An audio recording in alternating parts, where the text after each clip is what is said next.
Chapter 5696. During dinner at night, Arbor asked his son with a grin, "Did anything interesting happen at school today?" The little furball shook his head listlessly. "I played with a bunch of underage kids. Every day, besides reading those retarded books, I played with mud and picked some flowers and grass to weave some messy things. Mom, it's such a waste of time." Arbor patted his son's small head. "You're still young, so it's fine to waste some time." Moreover, this boy would hide in the star domain every day after school to draw talismans and refine pills. Sometimes, when he entered a cultivation state, he would completely forget the time. Speaking of which, he blushed with shame. His mother was a bit of a salted fish, yet his son was extremely motivated. Arbor saw that he was too hardworking. At such a young age, it was better to have more time to play. "Mom, on the way back, I ran into an old grandpa who was peddling talisman manuals to me." Arbor, adoptive father, that old grandpa said he was an elder of Tsangzhou's talisman patrician family, the Qi family. "Who is he? Do you know him?" Duan Yu was startled and quickly shook his head. "I don't know him." "Your adoptive father is Tsangzhou's emperor, so how would he know about people like cats and dogs? If you ask him who the patriarch of Tsangzhou's Qi family is, he might know. How would he know about this elder or whatnot?" The little stoic explained to her son. The little furball nodded. "Oh, then it's fine if he doesn't know him." Mo Lien ladled a bowl of soup for his wife, and the corner of his eyes twitched for no reason. "What do you mean? What did you do to him?" "I didn't do anything." The little furball looked innocent. "That big swindler grandpa. I suspect that he might not be a member of Tsangzhou's Qi family at all. Damn swindler. The talismans he drew can't even compare to the ones I drew when I was 2. The little furball harumphed. Seeing his parents' and uncle's gazes sweeping towards him, the little fellow angrily took out a handful of lousy talismans from his pocket and threw them on the table. "Look, these are really ugly." "Everyone." Arbor took them out for a look and nodded in agreement with his son's point of view. "They are ugly. When I first learned how to draw talismans at the age of 7, my talismans were even better than this." The mother and son looked at the talismans drawn by the old man one by one and criticized in unison, "It's too ugly." Everyone was speechless. "Both of you, mother and son, stop talking. Don't use your weird talisman drawing skills to compare with the talisman grandmasters. You're not even on the same starting line." "Big liar." The mother and son scolded at the same time, curling their lips with the same expression. Venerable Peach Blossom almost spat out a mouthful of wine. He hurriedly turned around and coughed twice. No. How could he chat with Xiao Tuanzi while eating? Damn it, he wanted to laugh whenever he talked about it. He couldn't even eat properly. Mo Lien pursed her lips and looked at her little brat speechlessly. "What did you do to her?" "Nothing. This swindler grandpa, does he think I'm a 3 to 5-year-old kid? He actually said that he wanted to use that lousy talisman manual to exchange for my cloud sky. I took out a body-securing talisman and slapped it on his head." Xiao Tuanzi snorted and tilted her little head. "He was fixed there by me." Everyone, "Where?" "At the front door of the school." Fairy Ginkgo giggled and said, "Child, how can you bully people like this? He just ascended to the holy region on the first day, and you fixed him at the front door of the school. I'll never forget this for the rest of my life. Go and release him." Mo Lien was helpless and turned to order Ao Yi. Chapter 5697. Mo Baobao curled his lips. That old grandpa was a liar. He actually wanted to let him go. Wasn't that letting this old grandpa off too easily? Mo Lien reached out and stroked her son's head. Just teach him a lesson. In the future, this old grandpa would probably take a detour whenever he saw Mo Baobao. At night, Mo Baobao tossed and turned on the bed, unable to fall asleep. He rolled and crawled up from the bamboo bed. Lord Guangguang, who was sleeping on the other side, rubbed his eyes and asked with a puzzled expression, "Little dumpling, where are you planning to go in the middle of the night?" "Mother has personally become the master. She's busy every day. I have to help her." Lord Guangguang looked sleepy. "Little dumpling, how are you going to help mother?" "Sigh, these lords who have ascended to the holy region are really too worrisome. They're all living their lives like salted fish. No wonder mother must train them in the middle of the day. Time is limited. If this continues, they might not be able to make any big breakthroughs even after 8 to 10 years. Little dumpling, aren't you worrying too much? Lord Guangguang opened his mouth. He really wanted to tell his little brother to go to sleep in the middle of the night. Don't bother yourself with these troublesome matters. Mo Bao Bao slapped his thigh and jumped onto the ground. I've decided. Decided what? Lord Guangguang had a bad premonition. He felt that whatever little dumpling decided, it wouldn't be anything good. Give these uncles and aunties more exercise. Lord Guangguang's sleepy eyes suddenly widened. Sen? You've been training very hard recently. Husband, I've added some hot water for you. Soak in it for a while longer. All right, thank you, wife. In a newly built bamboo house, a man soaking in a bathtub answered with a chuckle. Ever since Master took over our holy region, why do I feel that our days are getting better day by day? Although our daily training is quite tiring, I feel that slowly, we can also live a full and warm life. The man sighed. I think Master is indeed having a hard time. Tian has sent people to supervise us. Speaking of which, we were a famous swordsman couple back in the underworld region. Who would have thought that after ascending to the sacred region a few years ago, I would actually become more and more unambitious? You're right to think that way. A cold voice suddenly appeared behind the couple's heads. The man in the bathtub turned his head to take a look and coincidentally saw a small head floating outside the bathtub. The child had a long ponytail and a jet-black jade seal inlaid on his forehead. At first glance, he looked like a freaking corpse. The man was so scared that his legs went soft and he sank into the bathtub. Caught off guard, he drank a mouthful of bathwater. Cough, cough, cough, cough. The man's face turned red. The woman looked at the child floating out from behind the bathtub in surprise. The child was about 5 years old. Her small face was delicate and pretty. Her phoenix eyes were wide open as she glanced at the man who had just taken a sip of the bathwater.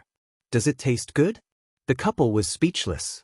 Master has ordered that from today onwards, there will be an additional 4 hours of exercise every night. After the time it takes to burn a stick of incense, gather in front of Master's bamboo house. While what? A strange look appeared on the couple's faces. Happy? I'm happy for your whole family. Chapter 5698. On the other side, a middle-aged Xiozhe was currently carrying his wife onto the bed with a sneaky smile. The female Xiao gave him a flirtatious smile, reaching out her small hand to rub his collar. Wangdi. Ha ha ha. Wang hurriedly moved his mouth over, looking like they were about to kiss. A chilly laugh sounded beside the two people's ears. Ha ha ha. The middle-aged Xiozhe's body stiffened. A strange laugh suddenly came from his room in the dark night. The male and female scalps instantly exploded. Holy shit! There's a ghost here. The two pairs of eyes looked over in terror, only to see a small child floating in the room, his black eyes staring at them. This time, the two Xiozhe's heart almost exploded. What's going on with their mentality collapsing in an instant? Could this child be a ghost child? The floating baby Mo looked at the two people's pale faces in confusion. Master has orders. Starting from today, there will be an extra 4 hours of exercise every night. After 15 minutes, gather in front of Master's bamboo house. The middle-aged Xiozhe. I really have an impulse to beat this child to death. Less than an hour later, baby Mo floated all the way back to Bamboo Garden, asking with a puzzled expression, why does every one of them have a strange expression when they see me? What's that uncle doing at the end? Why did he throw a slipper at me? Guangguang Dren's mouth twitches, saying expressionlessly, you floated around every household in the middle of the night, it'd be strange if they liked you. Baby Mo curled his lips. Forget it, I'm doing this for mother, I won't bicker about their attitudes. Guangguang Dren thought, if you don't bicker, others will bicker with you. Your bad habit of going out for a stroll in the middle of the night, it'd be good if you could change it. In the middle of the night, there were already many people gathered in front of the bamboo house. Everyone was holding all kinds of lighting equipment, illuminating the empty square in front of the bamboo house. Zhang Jing saw He Wei Ping and Co in the crowd, and hurriedly squeezed over, saying with a speechless expression, Everyone, were you also woken up in the middle of the night? Thinking of the face floating outside the window, Wei Ping could not help but slap his forehead. Young Master Mo is really too naughty. At that time I was still bathing, and that child appeared behind me, floating out like a ghost. I fucking exploded on the spot.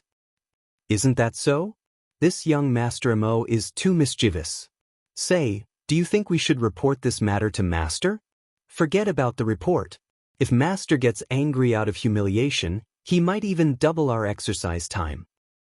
Big Brother Lu, what you said is extremely reasonable. Just as everyone was discussing animatedly, they heard a light and crisp cough coming from the front. Everyone looked up and couldn't help but twitch their mouths. She saw that young Master Mo Jr. was floating in from outside the bamboo garden. Under the boundless night sky, this fellow was like a little ghost, drifting without making a single sound. Hello everyone, since everyone is here, let's begin. This young Master Mo said in a childish voice. He then took out a jade talisman from his pocket. Everyone stared at him warily. Especially an old grandfather standing in the front row. His expression was especially nervous as he stared at baby Mo. This old grandfather was the Tsang Prefecture's Qi clan's elder who was miserably immobilized by his body-securing talisman during the day. At this moment he finally knew how stupid he was during the day. It was only his first day in the sacred region, and he had already kicked an iron plate. Chapter 5699. Little young Master Wei Ping, who was sitting in the front row, hurriedly called out, "What are you doing? My child, let your uncle sleep and stop playing." Uncle He, don't worry. The golems I released are for you to practice. Don't worry about it. It doesn't matter if you break them. I'll make another batch. Everyone, something didn't sound right. But there was no time for them to think about it. Hundreds and thousands of muscular golems jumped out of the storage talisman and punched their bodies. In the middle of the night, the master turned over and pressed her entire body against her husband. Wifey. Mo Lien half opened his eyes and reached out to hug her slender waist. He nuzzled against her. Can't sleep? Do you want your husband to do something with you? Master's round eyes were very bright in the dark night. She lowered her voice and whispered in his ear, "Don't make a fuss. Listen outside. Is there any noise?" There's no noise. Mo Lien pulled her down and was about to kiss her. Master covered his thin lips with one hand. Something has happened. With a whoosh, this fellow got up from his body, put on some clothes and mindlessly tried to walk away. Mo Lien hurriedly got up and pulled her back. How could his beautiful wifey go out dressed like this? No way, no way. His wifey looked like a lazy kitten after waking up. No one else could see it except him. Listen, it's noisy outside. Master blinked and whispered to him, "Your son must be up to something again." Mo Lien suddenly smiled and lowered his head to kiss the little fellow. Our son has gone astray. There's no hope for this. Let's work harder and have another child to educate? His master punched him in the head. You think you can do that? You can't even teach one child well. Mo Lien's distinct phoenix eyes blinked vigorously as he grumbled aggrievedly in his heart, "Is my wife disdaining hubby? Let me tell you, based on my intuition as a mother, something must have happened outside." The little stoic punched her husband. Hurry up. Mo Lien was busy helping her tie the belt of her outer robe. Hearing her words, he pulled her into his arms and kissed her. You're so annoying. You can't even sleep well. Arbor sighed helplessly and nodded. I told you that this child is very quiet when eating. Nothing good ever happens when you're quiet.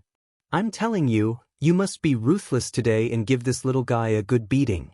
Otherwise, he will definitely be able to do whatever he wants. Why don't you beat him up? Mo Lien didn't know whether to laugh or cry. I have the image of a loving mother. The little stoic immediately shouted and pounded her fist on his chest. It hurts, wifey, it hurts. Arbor hastily rubbed his chest and wrapped his arms around his neck. He whispered in his ear, when we go out later, if our son is really up to no good, I'll call you 3. When I count to 3, you'll immediately rush up and beat him. Mo Lien, you do all the good things, but I do all the bad things. What kind of a baby did I marry? Arbor glared at him. Why aren't you saying anything? Did he copy too few quotations from the little emperor? Emolian didn't know whether to laugh or cry. He nodded repeatedly and rubbed his head against her smooth forehead. This husband will listen to you, listen to you. Chapter 5700. When the two of them pulled open the door while holding hands, they saw that it was as bright as day outside. Many luminous pearls hung around the plaza in front of the court's entrance. A large group of miserable Saint Domain cultivators were currently encircled in the center of the plaza, struggling against hundreds and thousands of golems. Venerable Peach Blossom, Duan Yu, and the others, who were also woken up, were already standing outside the court. When they heard the door opening, they turned to take a look. They saw the little stoic expressionlessly walking down the stairs. Her eyes darted around before her gaze shifted to her son, who was hanging motionlessly in the middle of the plaza like a small jade sculpture. Feng Changqing and the others exasperatedly looked at each other. What happened? Zhou's Lian. Mo Lian's mouth twitched, and he couldn't resist coughing softly. Everyone looked at the two of them in confusion, only to see Zhou suddenly shout, 1, 2, 3. Mo Lian, that guy flew over with a whoosh. Everyone couldn't help but find it a little funny. Mo Lian, that guy, no matter how they looked at it, was hilarious. He pounced to Baby Mo's side and picked him up in his arms. Baby Mo, who was originally resting with his eyes closed, opened his eyes to glance at his father and asked curiously, Daddy, why did you come? Mo Lian curled his lips at his son with a spurious smile. Why don't you guess why your dad came? Baby Mo immediately put on a vigilant expression when he saw his dad's appearance. Daddy, you didn't come to hit me, right? You guessed correctly. Mo Lian smiled faintly and raised his hand to slap his son's butt. Baby Mo immediately kicked his legs and wailed. When Sir Guangguang saw this, he hastily pounced over to rescue Mo Lian. He hung onto his father's arm and bared his white teeth, wanting to bite him. Who told you not to sleep in the middle of the night and to cause trouble all day long? What did you release these golems for? Can't you let these uncles have a good night's sleep? When Mo Lian raised her hand to hit her son, the sacred domain practitioners who were fighting against the mechanical puppets were so touched that they wanted to cry. Their savior had finally arrived. Their master had finally brought her husband to save them. Baby Mo cried out, Mother, Godfather. It's useless to call them Grandpa and Grandma. Mo Lian kept a straight face, trying to maintain the image of a strict father. As a loving mother, Zhou immediately trotted over and took her son from her husband's arms. She raised her hand and knocked on his forehead. Son, what did you do this time? Look at how angry your father is. How could you anger your father like this? Unfilial son. Mo Lian scolded. The corners of Duan Yu and Venerable Peach Blossom Divinity's mouths couldn't help twitching. This was too fucking fake. Anyone with a discerning eye could see that it was Sir Qiao who instigated Mo Lian to hit his son. At this moment he still had to play the role of a good guy to comfort his son's hurt little heart. Mother, Wu, father hit me. He hit Baby Mo's but in front of so many people. How infuriating. Was Baby Mo shameless? Baby Mo could get angry too. Father is a bad guy. Arbor nodded, hugging his son and patting him lightly. Son, you're too naughty. What are you doing in the middle of the night instead of sleeping? Mother, I saw that you've been training these uncles too hard, so I wanted to help you. Arbor was still acting, but when he heard this, he couldn't help but stare blankly. Looking down at his son's big, watery eyes, he couldn't help but smile. Kissing his son, Arbor smiled and said, My son has grown up and actually knows how to help mother share her burden. Chapter 5701. Although your intentions are very good for mother, you can't just gather all these pitiful uncles and aunts in the sanctuary in the middle of the night. They can get angry too. Did you sneak into someone's house in the middle of the night?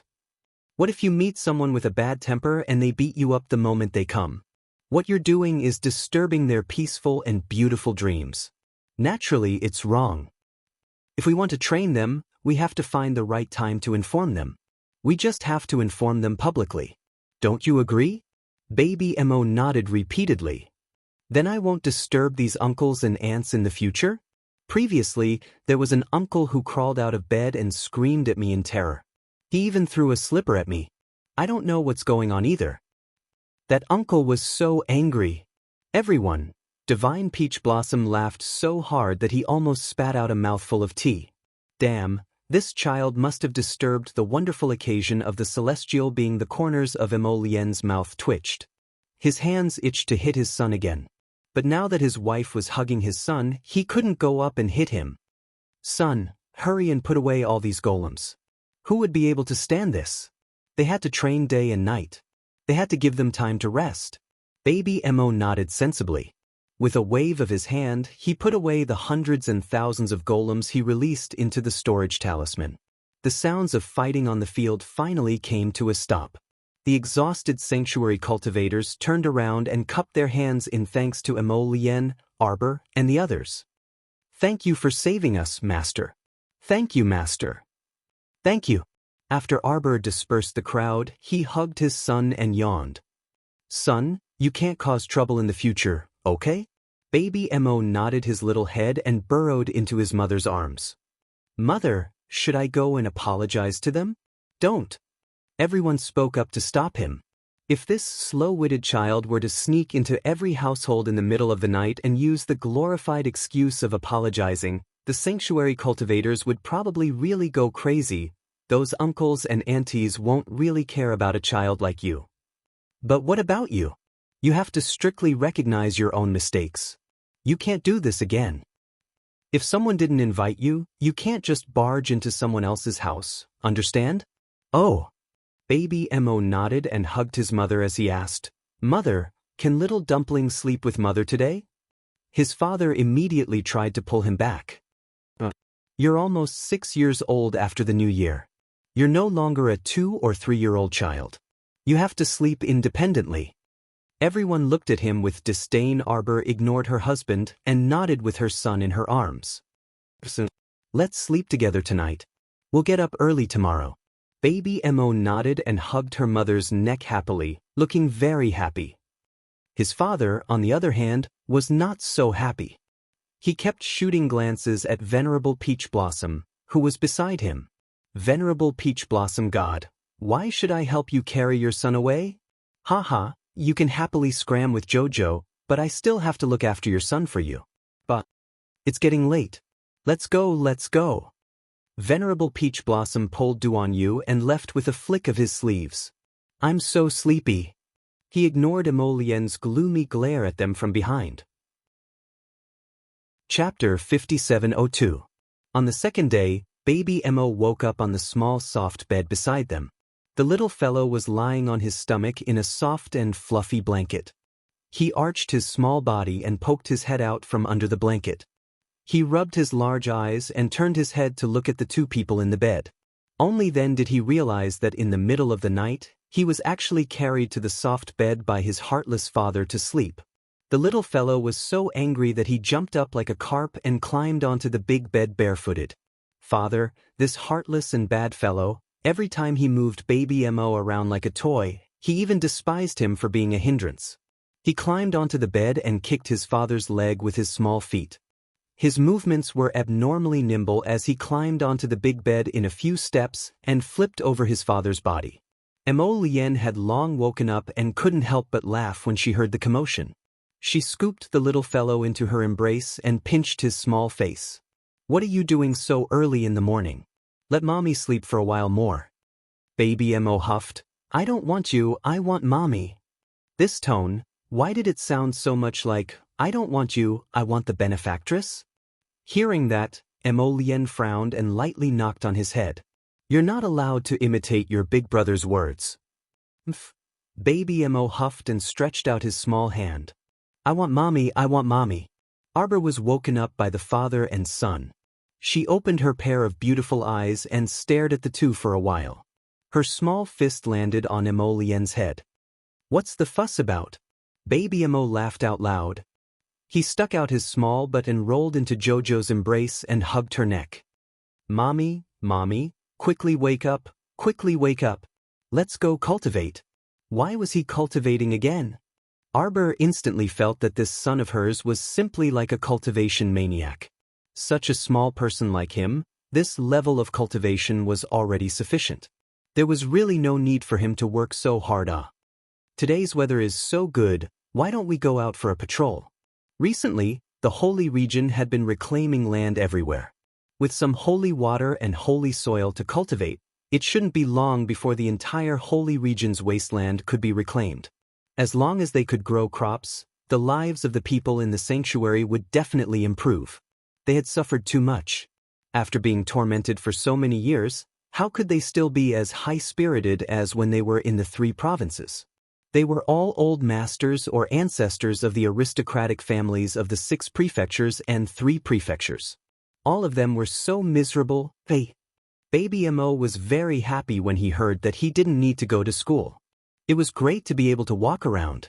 Baby Mo was very happy. Especially being able to go out for a stroll with father and mother would be even better. The family of 3 washed up and went out. Arbor took out a carriage that hadn't been used in the star field for a long time and jumped in with his son. Mo Lien was dumbfounded. I drive the carriage? Of course. Mo Bao Bao waved his fist fiercely. Don't tell me you want me to drive the carriage with my tiny body? Or do you want mother to tire herself out? Mo Lien, Arbor couldn't help but laugh. He hugged his son and kissed him. Let's go out for a walk for half a day. At noon, let your Uncle Peach Blossom and foster father cook delicious food at home. We'll be able to eat once we get home. But Mo Lien pursed her lips. What else could she do? Whatever the little emperor said was the truth. She jumped into the carriage and became the coachman for her son and daughter-in-law. They drove the carriage all the way to the outskirts of the eastern region. Baby Mo happily hummed a little tune as he hugged his mother and said, "Mother, mother, quick, look at father." Chapter 5703. His father had a hard life and was driving a carriage outside. When he saw his son lift the curtain and look over, he couldn't help but glance back. What are you looking at? When you have a son in the future, this daddy will have a grandson.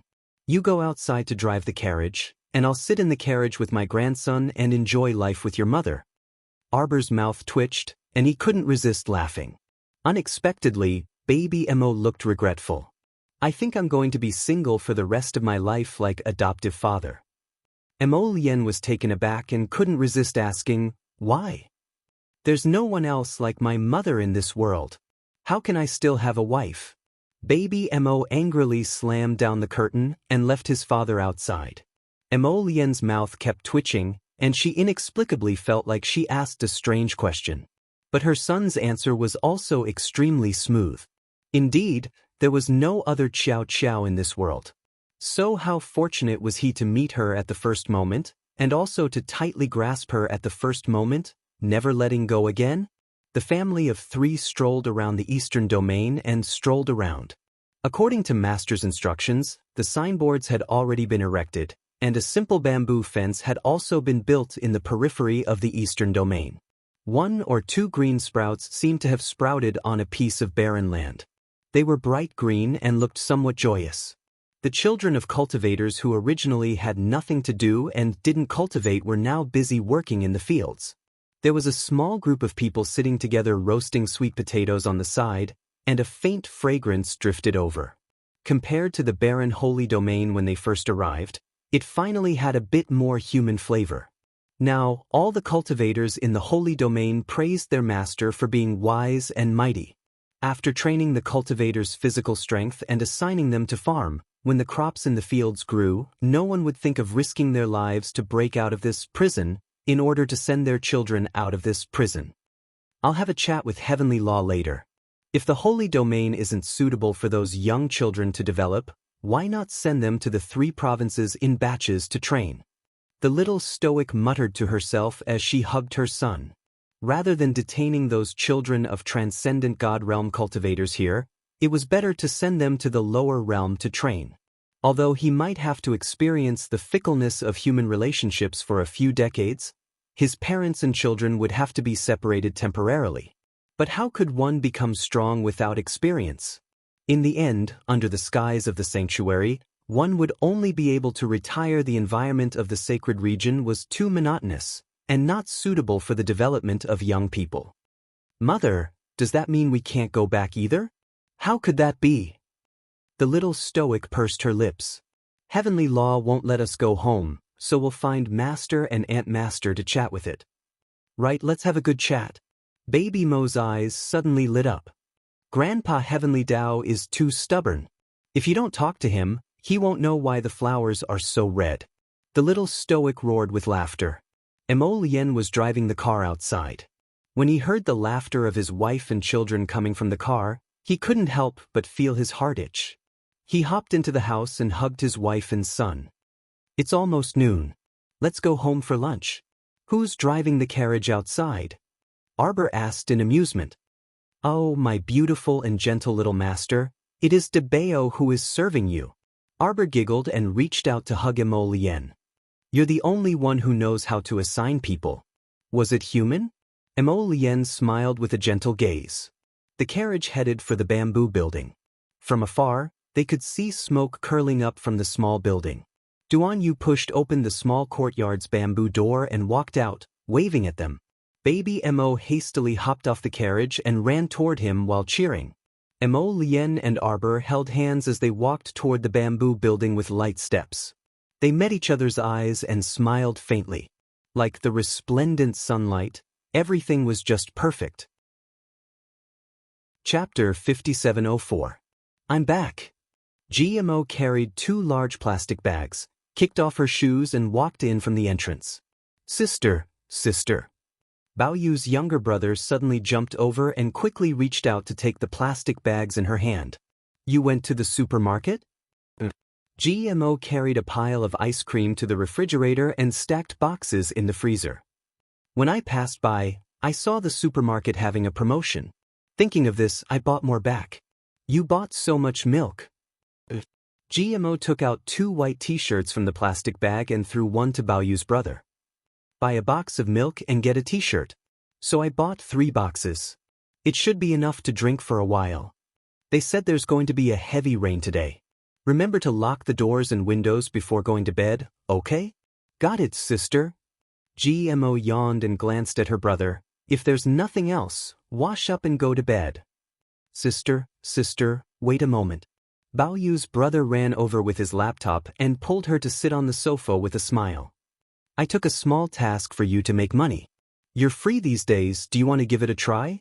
GMO took his laptop and flipped through the employer's information. A picture of a young man popped up on the screen. It seemed to have a background of the Republic of China. The man had a pair of charming peach blossom eyes. He wore a pair of white gloves on his hands and wore a black riding suit. He held a whip in his hand and stood upright at the window, looking out of the window. The side of his face was flawless. He was a charming demon. GMO yawned again, looking sleepy. Who is this? The nightclub's little prince? After saying this, GMO found that her brother's mouth was wide open in surprise. Sister, you really don't know him? This is Qin Yun, the popular actor who is known by everyone from the age of 3 to the age of 80. GMO shook her head. I'm not familiar with him. Bao Yu's brother nodded and thought, sure enough, it's not suitable to talk about this topic with the elderly. Sister, don't worry about it. You just need to remember that we took a deposit of 300,000 yuan from him and guaranteed his safety for 2 months. Okay. GMO raised her hand and patted her brother's shoulder, rubbed her eyes and said, then I'll go to bed first. When will your task start? 3 days later, this. Oh. Then she would report to Film Emperor Qin 3 days later. Sister Ran, that long-winded agent of his is hard to deal with. You should give him a call before you go. GMO waved his hand, indicating that he understood. Not long after, GMO came out of the shower and walked to the floor-to-ceiling window to look at the night sky outside. It was pitch black with only the faint light from the street lamps. She reached out to lock the window and draw the curtains. Then she returned to the bed and rolled onto it. She burrowed her head under the blanket and looked at her watch, 11:45. A wave of sleepiness hit him. While he was in a daze, he kept hearing the sound of the window vibrating. There seemed to be a strong wind outside. Between the gaps in the glass, there were some whistling sounds from the wind. Boom! A strong gust of wind had clearly shattered the window, but GMO seemed to be stuck in a nightmare, unable to open his eyes. Two balls of light that looked like blazing suns wrapped around a circular object and a moon-shaped object. With a whoosh, they entered her glabella. In the blink of an eye, GMO's eyes widened in horror and she suddenly stood up. No matter how far she drifted in the silent and boundless void, no matter how much time she wasted, the sleeping beast would finally open its eyes. Chapter 5705. Spring afternoons were a good time to be drowsy. Longevity Hall JoJo was wearing a little white dress, lying on an open book of poison. Her head was already tilted on the pillow, and she looked like she was fast asleep. Master JoJo opened her eyes with a hazy expression. She sat up straight and wiped the saliva that had dripped onto the book. I fell asleep again? Master, you've been falling asleep all the time recently. You can fall asleep while sitting and reading, and you'll mysteriously fall asleep while eating. Chiyo said worriedly. Master, could it be that you're suffering from premature aging? You're the premature one. Your whole family is premature. She was only 7 years old. Even if she was premature, she wouldn't have aged that long, right? Master JoJo sat up straight and put her two little hands on her knees. Maybe it's because I've been too bored recently? I won't be bored if I draw some talismans. She took out a golden book that was half as tall as her body from her conscious. The little girl flipped through the pages, took out a gold-beaded talisman pen, and took out a jade talisman to engrave. Chiyo, have the leaves grown out recently? Not yet, Master. I see that the top of your tree is bare. It doesn't look good. That's because you made me bald, Master. Master JoJo was silent. If Chiyo could turn into a tray ant at this moment, she would definitely roll her eyes at her. Don't think that you can erase your previous inhumane and deranged actions just because you're silent. Master JoJo concentrated on drawing a complicated summoning talisman. Chiyo suddenly said, Master, you're so familiar with drawing now. What if you forget in the future? How can I forget? Master JoJo held her gold-beaded talisman pen and touched the jade talisman in her hand. She said proudly, even if I forget anything, I won't forget to draw talismans. You're sleepy now, and your memory isn't good. What if you forget how to draw talismans in the future? Wouldn't that be a huge loss? Chiyo continued. Master Silver, is Chiyo right? Arbor pondered for a moment. Then I'll draw one for each type of talisman in advance and put it in the golden talisman jade tome. What do you think? Good. Master is still the smart one. Arbor took out a bunch of blank talismans and started to draw talismans seriously. His brush moved like a dragon, and he concentrated wholeheartedly, drawing a stack of various talismans in a short moment. Arbor reached out her hand, and the golden talisman jade tome turned into several jade slips and flew into her hand. Master, what are you inscribing on the golden talisman jade tome? This kind of profound grade flying celestial talisman can be activated without the need to draw in energy. However, drawing it is a little complicated. With the flying talisman in hand, flying is no longer a dream for ordinary people. Do you want to soar in the sky? Do you want a pair of invisible wings? Make a flying talisman. The sapling was speechless as it watched its master carve 2 lines of words on the golden talisman jade tome. She felt that Master Silver was a little cute sometimes many years after her rebirth. Arbor held the gold-beaded talisman pen and concentrated on learning how to draw the deity inviting talisman. She smoothed out the demonstration talisman in her hand and sighed in her heart. This demonstration talisman was drawn really well. Speaking of which, who was so considerate to draw her a demonstration talisman for every type of new talisman he learned? She held the one she drew and compared it with the demonstration talisman. Arbor sighed. Senior's drawing of the deity inviting talisman is obviously much more mature than mine. She still needed to work harder. Chapter 5706. Dressed in black armor, the youth stepped on the remains of the zombies on the ground as he walked up the hill and gazed into the distance. What he saw was a scene of desolation. There were withered branches and withered leaves, and there wasn't a hint of green in his eyes. The royal guards behind him tacitly dispersed and searched around. "Your Highness." Hui Feng used a branch to stir the fire that hadn't been completely extinguished. He said with an exhausted expression, "Zombies probably suddenly attacked this camp. The survivors probably all ran away." Mo Lien was silent and looked up at the faint crescent moon. "Let's go take a look."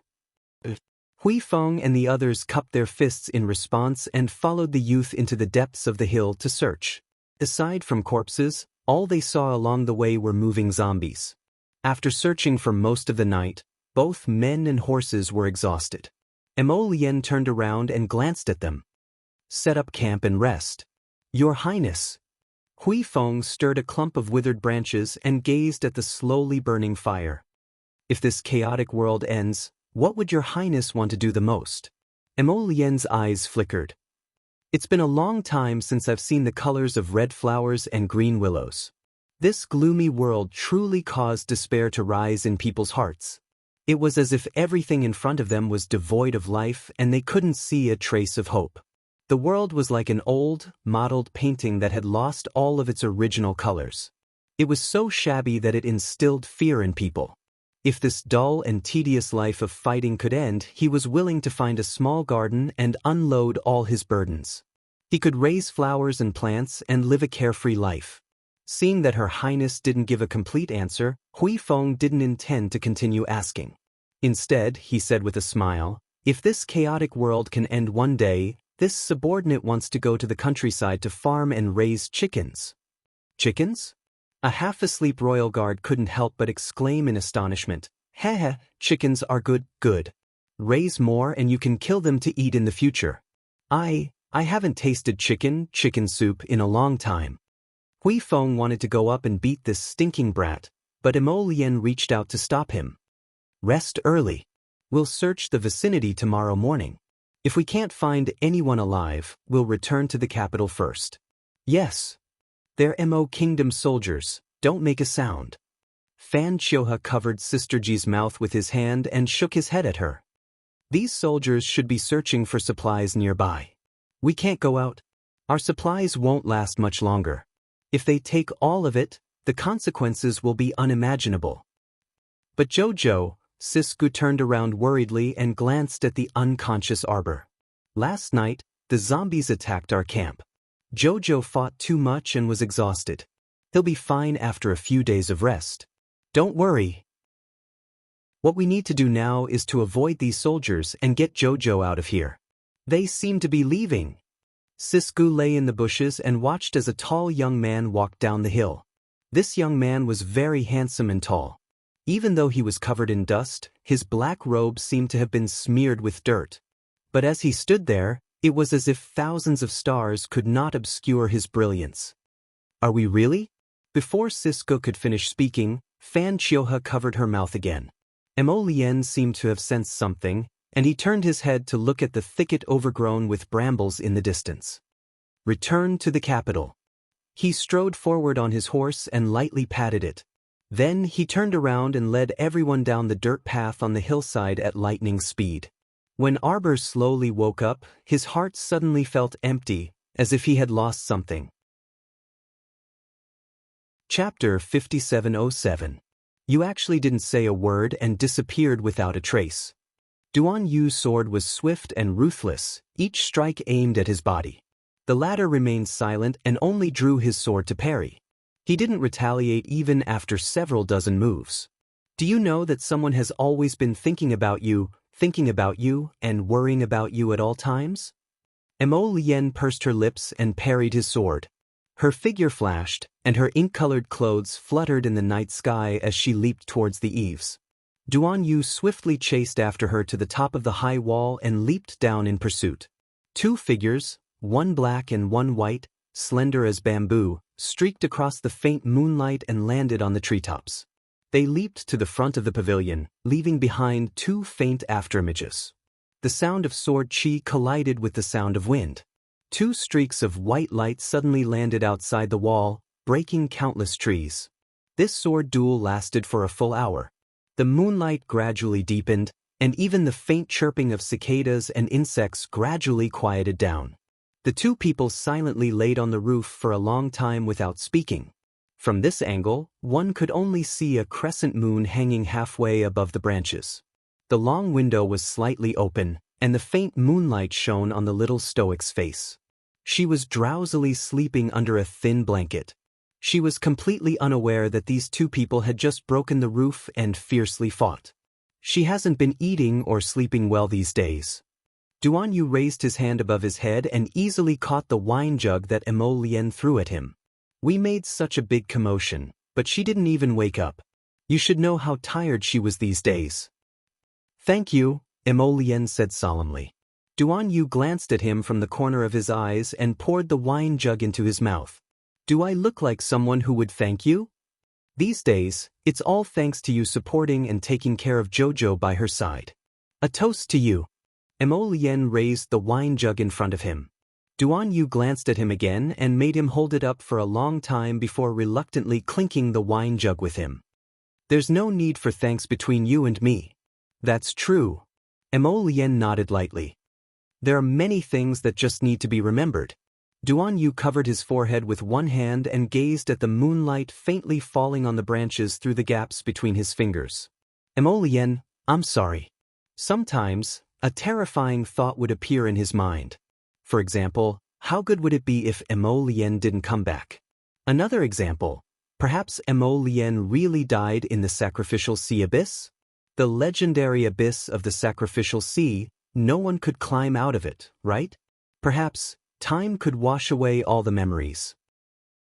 As long as he had enough patience to stay by Jojo's side, cry with her, laugh with her, watch the mountains and seas with her, watch the moon and the stars with her, maybe there would come a day when she would forget that person. She would see how hard he was trying to get closer. Thousands of words, thousands of threads. In the end, they only merged into one sentence. You fierce girl, who would like you? Only Emo Lien, that fool, would be infatuated with you. But I also like you. I also want to pluck the stars and moon for you, pluck the sun, moon, and the universe, Emo Lien.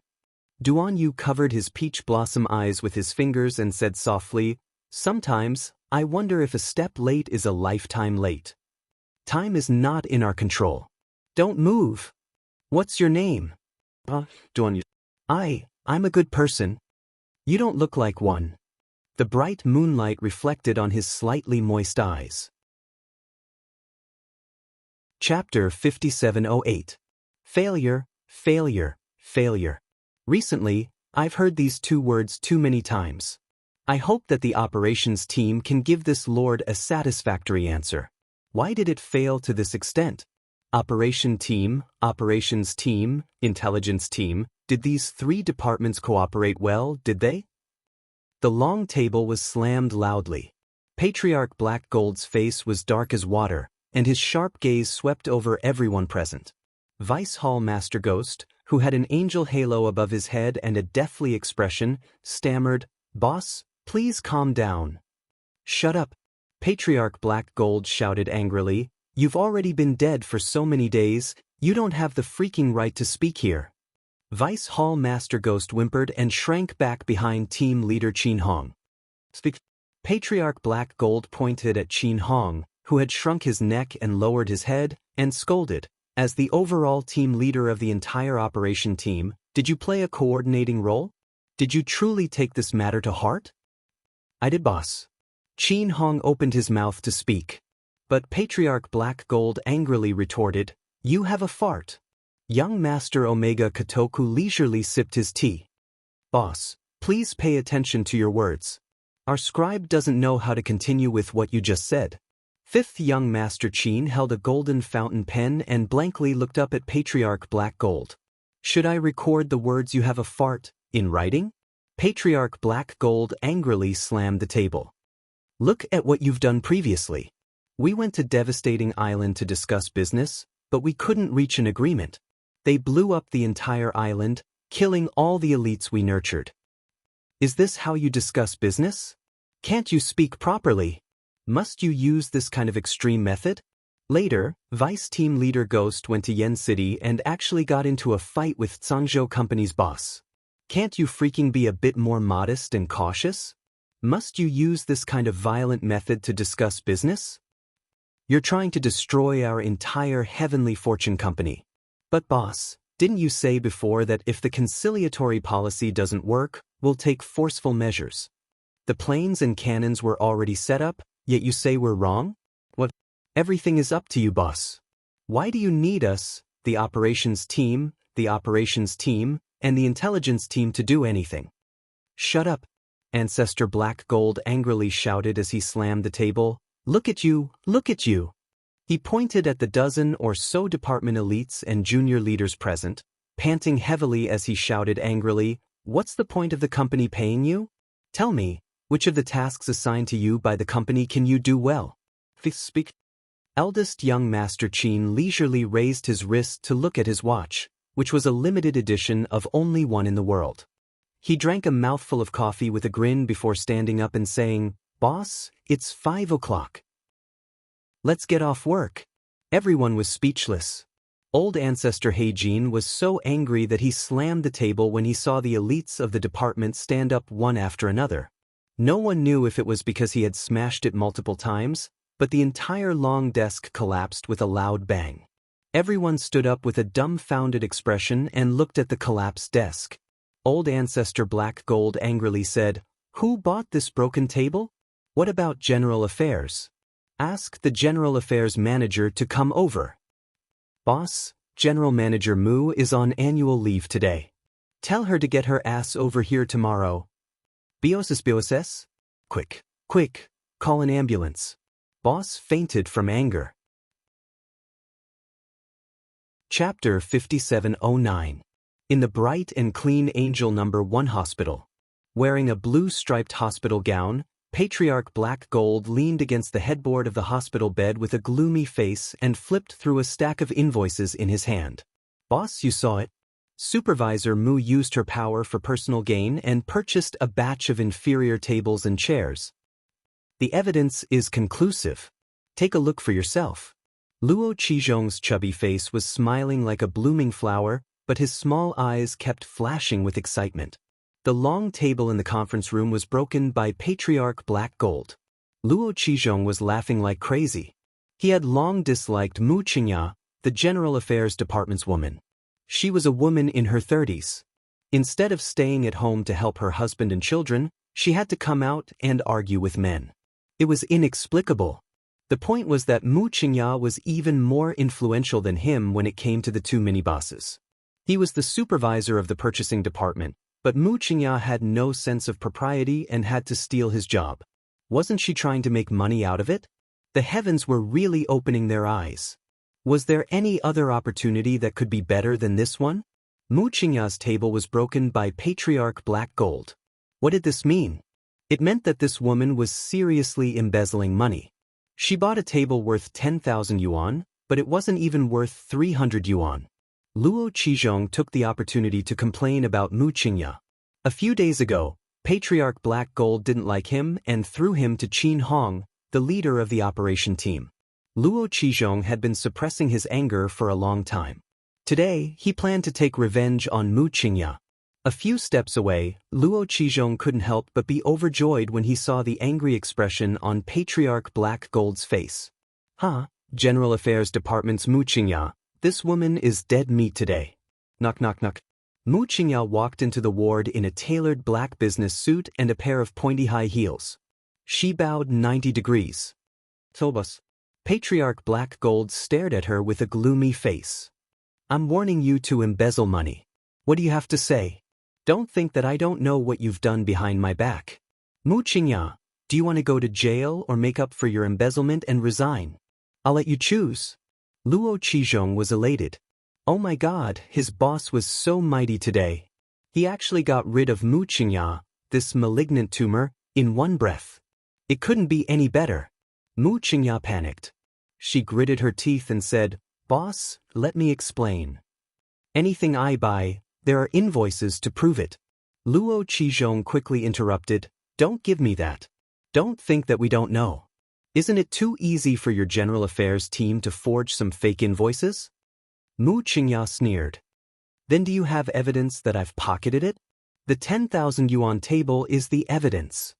Mu Qingya gritted her teeth. I need to discuss this with the two bosses. Boss, you can make the decision. Luo Qizhong slammed the table and shouted, Are you the leader or is the boss the leader? How can you be so evasive? In any case, you must hand in your resignation today. Mu Qingya was depressed. Luo Qizhong, you'd better shut up now. I'm not saying that I won't solve the problem, but I need to ask the two bosses first. Luo Qizhong bit his handkerchief. Boss, look, she's using the two bosses to pressure you. She doesn't care about you at all. At this moment, the door of the ward was pushed open again. Bring it in. Young Master Omega Kotoku waved his hand and had two subordinates move the broken table in. Chapter 5710. Xiao Qiao, stay with me forever, okay? Once you enter the abysmal underground palace, you will never be able to walk out. This leads to the netherworld, to the shattered void. Stay with me, let's stay together in the void forever, okay? I felt that I had finally caught her. I had finally caught the girl that I had longed for my entire life. I had finally caught her. I would never let go again, however, in the next second, in the blink of an eye. I suddenly realized that the entire world seemed to have changed. I was left alone again.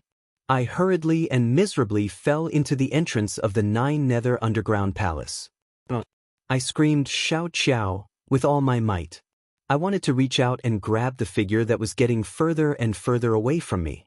I wanted to grab her so badly. However, I couldn't. As always, I couldn't grab her. My body was suddenly pressed down by something. Before I could react, I was pressed down by that thing and fell into the entrance of the abysmal underground palace. I panicked and wanted to counterattack. I rushed to the mountain wall and was surprised to find that I was in a trance. That damned entrance of the underground palace was completely sealed. Yes, it was closed. It was closed. There was no more light shining in. There was no more light. My Xiao Qiao was gone. She was far away from me. I couldn't catch her anymore. It shouldn't be like this. Why did I end up in such a terrible state? I used all my strength to smash at the permanently sealed entrance to the cave, using up almost all of my strength. A faint voice suddenly sounded in my ears. It's useless. You said yourself that it's useless. Once you enter the abysmal underground palace, you will never be able to walk out, the voice said calmly. Didn't you say it yourself? This leads to the netherworld, to the shattered void. We have no way back. The way back has already been sealed. Second young master, I will accompany you. I will accompany you in the vast and silent void. I will be with you forever. You must be happy. When I heard this voice, I couldn't help but shiver. I took a few steps back hesitantly and turned around. I saw her at first glance. That woman who has always been invisible in my eyes. This young lady in her 20s didn't look very pretty, but when her facial features were put together, she had a kind of attractive charm. This Miss Ran always seemed to have a different kind of charm and pride. But so what if she was charming? I still won't like her. Under such circumstances, I hated her even more. Why was she the one who appeared here? Why isn't Xiao Qiao here to accompany me? It's you. I gritted my teeth in anger. Did you fly over? Just now, at the entrance of the cave, it was this woman who pounced on me and suddenly fell on top of me. If not for that, I might have had a chance to turn back. I might have had a chance to catch Jojo. Second young master, don't you want to see die? She came against the light, her voice somewhat strange. Oh no, there was no light source here at all, it was pitch black here. If it weren't for my good eyesight, I wouldn't have noticed the strange expression on her face. Yes, it was extremely strange.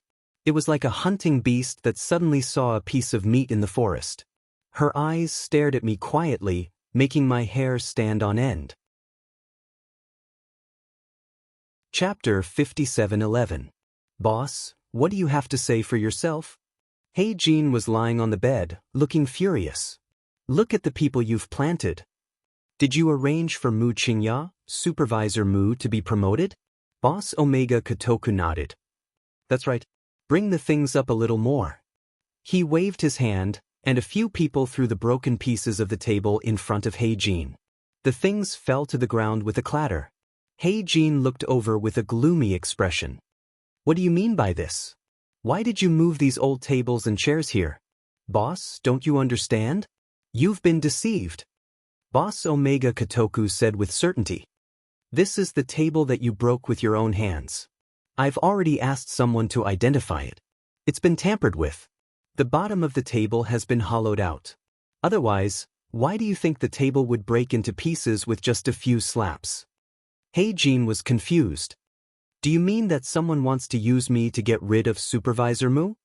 He glanced over at Luo Qizhong, who was standing at the side with a dazed expression. Could it be this person who did it? Mu Qingya pretended to wipe the corners of her eyes with a handkerchief. It's okay for me to be wronged, but I really don't want to see you being kept in the dark by a villain. Boss Omega Kotoku nodded. Show me the evidence. A man walked out from behind Boss Omega Kotoku and placed a small tablet in front of Heijin. Heijin clicked on it. The video was of Luo Qizhong sneaking into the meeting room. What else do you have to say? Heijin was furious and yelled at Luo Qizhong. The latter was confused. How is this possible? This isn't me. Boss, this isn't me. You already brought a saw and shovel into the meeting room. You're the one who's causing trouble. No, it's not me. It's not. Boss, this must be someone from the company in Yen City who sent someone to frame me. I've been advocating for the acquisition of the Tsangzhou company in Yen City. This must be the work of a despicable person deliberately making you hate me. What are you doing? Let go of me. Villain, I think you're the villain. Mu Qingya slapped a document on Luo Qizhong's face. Don't quibble. Your purpose is already clear. If it weren't for your own selfish motives, why would you do this kind of thing again and again? You just want to push me down because you're afraid that I'll block your path to wealth. It's not, boss. Please believe me, boss. Heijin waved his hand and got someone to bring Luo Qizhong out. He looked at Mr. Omega Kotoku and Mu Qingya and sighed. The children are all grown up and have their own ideas. All these years, I can't understand the behavior of you and your big brother. But I only hope for one thing, and that is to let our Sky Fortune Company continue to flourish and not let it walk down the path of ruin. Mr. Omega Kotoku nodded with a solemn expression and left the ward with Mu Qingya. As soon as Mu Qingya walked out of the ward, she asked in a low voice, Boss, do you still want to continue working with the Tsangzhou company? Mr. Omega Kotoku nodded. The old generation's methods are no longer useful. There's no future without funds. If possible, I don't want to take this step. But who knew what the future would be like? There was no movement in the long corridor for a long time until Mr. Qin walked out of the dim light. He flipped through the proposal in his hand. Sigh, the old man probably didn't expect that Sky Fortune has already changed hands to Tsangzhou. Should we tell boss? Since it's already like this, forget it. If he told him now, the old man would be angered to death. Let him live for 2 more years. What a pity. Chapter 57:12. I felt a bone-chilling coldness and was momentarily speechless. I had never looked Zhao Qiran in the eye before and had long forgotten when and where I had first met her. It was this woman who had ruined my entire plan. Originally, I could have been together with Xiao Qiao. It was all this woman's fault. It was all her fault for pouncing at me at the crucial moment and throwing me into the 9 Nether Underground Palace.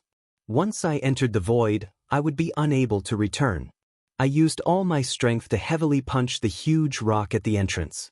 However, the strength disappeared like a clay ox entering the sea. Could it be that I would truly be unable to leave this pitch-black void in this lifetime? My heart was ice-cold and filled with hatred. Zhao Qiran actually walked over with a smile and tugged at my sleeve. Second young master, let's go ahead and take a look. Although it's a vast expanse of emptiness, the stars here are like a sea of stars. It's also very beautiful to look at. Where were the stars? Where was the sea of stars? I turned my head to take a look. There was only a vast expanse of darkness in the void. There was no end in sight and no light in sight. Everything was hidden in this darkness. It was empty, just like the weeds spreading in my heart. This woman must be blind. Zhao Qiran said to me with a smile, "Young master, could it be that you can't see the blue waves of the sea of stars? But I can see it all. Look, I can imagine it as I wish. I can even feel the aura of the waves." Crazy, crazy, you're truly crazy. Suddenly I broke into a run, roaring as I ran and shouted into the endless darkness. "Let me out!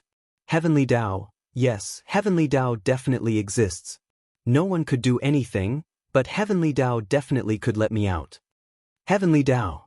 Heavenly Tao!" Zhao Qiran couldn't help but laugh. "Don't think about it, second young master. Heavenly Tao won't be here. This is the boundless void. Other than the boundless void, there's nothing else." I suddenly lunged forward like a madman and grabbed Zhao Qiran's neck. "Kill her, kill this crazy woman who only knew how to giggle at me. Then think of a way to leave this place. I must leave. If I don't leave, how can I find my Xiao Qiao?" Second young master. Zhao Qiran didn't seem to fear death. Although she found it difficult to breathe, she still opened her eyes and looked at me with a smile. "You have to consider this carefully. If you really kill me, you'll be the only one left in the vast void. Wouldn't that make you even more lonely and miserable?" I stared at her blankly, as if I was seeing this woman for the first time. I unconsciously let go and stared at her as I bent over and coughed several times. "Zhao Qiran, I don't need you to accompany me. You'll find out in the future. Everyone needed someone to accompany them. No, otherwise wouldn't it be too lonely?" Zhao Qiran smiled. She raised her hand and gently took mine. "Second young master, don't worry. Ran will always be with you. No matter how many years you have to spend in the void wasteland, Ran will always be with you." "I don't want you to accompany me. I don't want you to accompany me," I muttered to myself as I looked around. "I don't need you to accompany me." I walked in a daze, but there was only a dark void around me. Even if I walked, where could I go? Zhao Qiran had been following me silently, as though she would follow me wherever I went. Gradually, the days passed one by one. At first, I could still ask Zhao Qiran what day it was. But after dozens or hundreds of days, I didn't know what day it was anymore. Every time I looked back, Zhao Qiran would smile at me gently. I felt that Zhao Qiran was very happy here because she would smile at me every time she saw me. Her smile was indescribably happy. One day, I finally couldn't help but ask her, "Don't you feel bad?" "Why would I feel bad?" Zhao Qiran looked at me strangely. "I can stay by the person I like and walk slowly with him under the starry sky. Why would I feel bad? I feel that each day is very happy." I couldn't help but tremble. In this void, we have nothing. We can't open our inner worlds.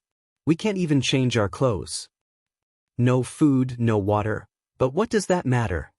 Zhao Qiran smiled gently at me. "We don't feel hunger or fatigue in the void. Don't you think that's the biggest problem? Don't feel hunger or fatigue, walking around in this damned place day and night. Don't you think that's terrifying?" Zhao Qiran shook her head. "It's not terrifying at all, second young master. I'm the happiest to be with second young master." I stared at her dazedly for a long time. My lips trembled. I won't like you." "It's fine," Zhao Qiran said softly. "It's fine, second young master. We have a lot of time to spend together. I can wait whether it's hundreds or thousands of years. I can keep waiting until you change your mind." Thinking of how I had to stay with Zhao Qiran for hundreds or thousands of years, I couldn't help but tremble. I felt like all my strength had been sucked out. I suddenly found that it was a bit terrifying to be entangled with love. How could a person entangle another person for hundreds or thousands of years without wavering? Wouldn't she feel tired? I tried every day to tear open this void and enter. I tried everything. I even wanted to self-destruct to leave this void. But it was too difficult. It was very hard to self-destruct in the void. When Zhao Qiran discovered my intentions, she followed me closely. Wherever I went, she would keep an eye on me, vigilantly preventing me from self-destructing. I've been trying for a few hundred days. Then I got tired. I wasn't even happy to walk. I was like a pile of mud in the void. Sometimes, when I was in the mood, I would happily say to Zhao Qiran, "I married Xiao Qiao in my previous life." Did you know? Xiao Qiao was very grateful to me when I saved her from the dungeon. Although she was weak to the point of being transparent, she would still be very nervous and sad when she found out I was injured. She would hold a pen in her mouth and copy scriptures for me all night to pray for me. When I saw her, she was always lying there quietly, waiting for me to come and touch her head. She was really pretty. I think I liked her a lot back then. But later, I didn't know if it was because of pride or loneliness, but I personally ruined everything. I didn't know how many times I repeated these words to Zhao Qiran. Every time, Zhao Qiran would lie on my lap and whisper to me, "It's okay, you have me now. I will always be with you, forever." Forever? I couldn't help but shudder. Even the tip of my heart felt cold. I thought to myself, "But I don't want you. No matter how much time has passed, I will never want you." If time could really turn back, I would be willing to give up my life in exchange for 2 hours to be with my Qiao. Obsession, this is probably my destiny in this life. Chapter 57:13. When Mother was buried, it rained continuously for more than 3 months. Today, the sky finally cleared up a bit. I followed the palace walls and slowly walked on the desolate and empty main road. There was always a different feeling in my heart. Father Emperor's madness was getting worse. Sometimes, when he had a headache, he would go crazy and smash things. In the past, when Mother was lying there like a living corpse, he wasn't that crazy. But now I knew that everything was developing towards the worst situation. The situation in the capital was no longer stable. There were filthy things everywhere that were rotten but not yet dead.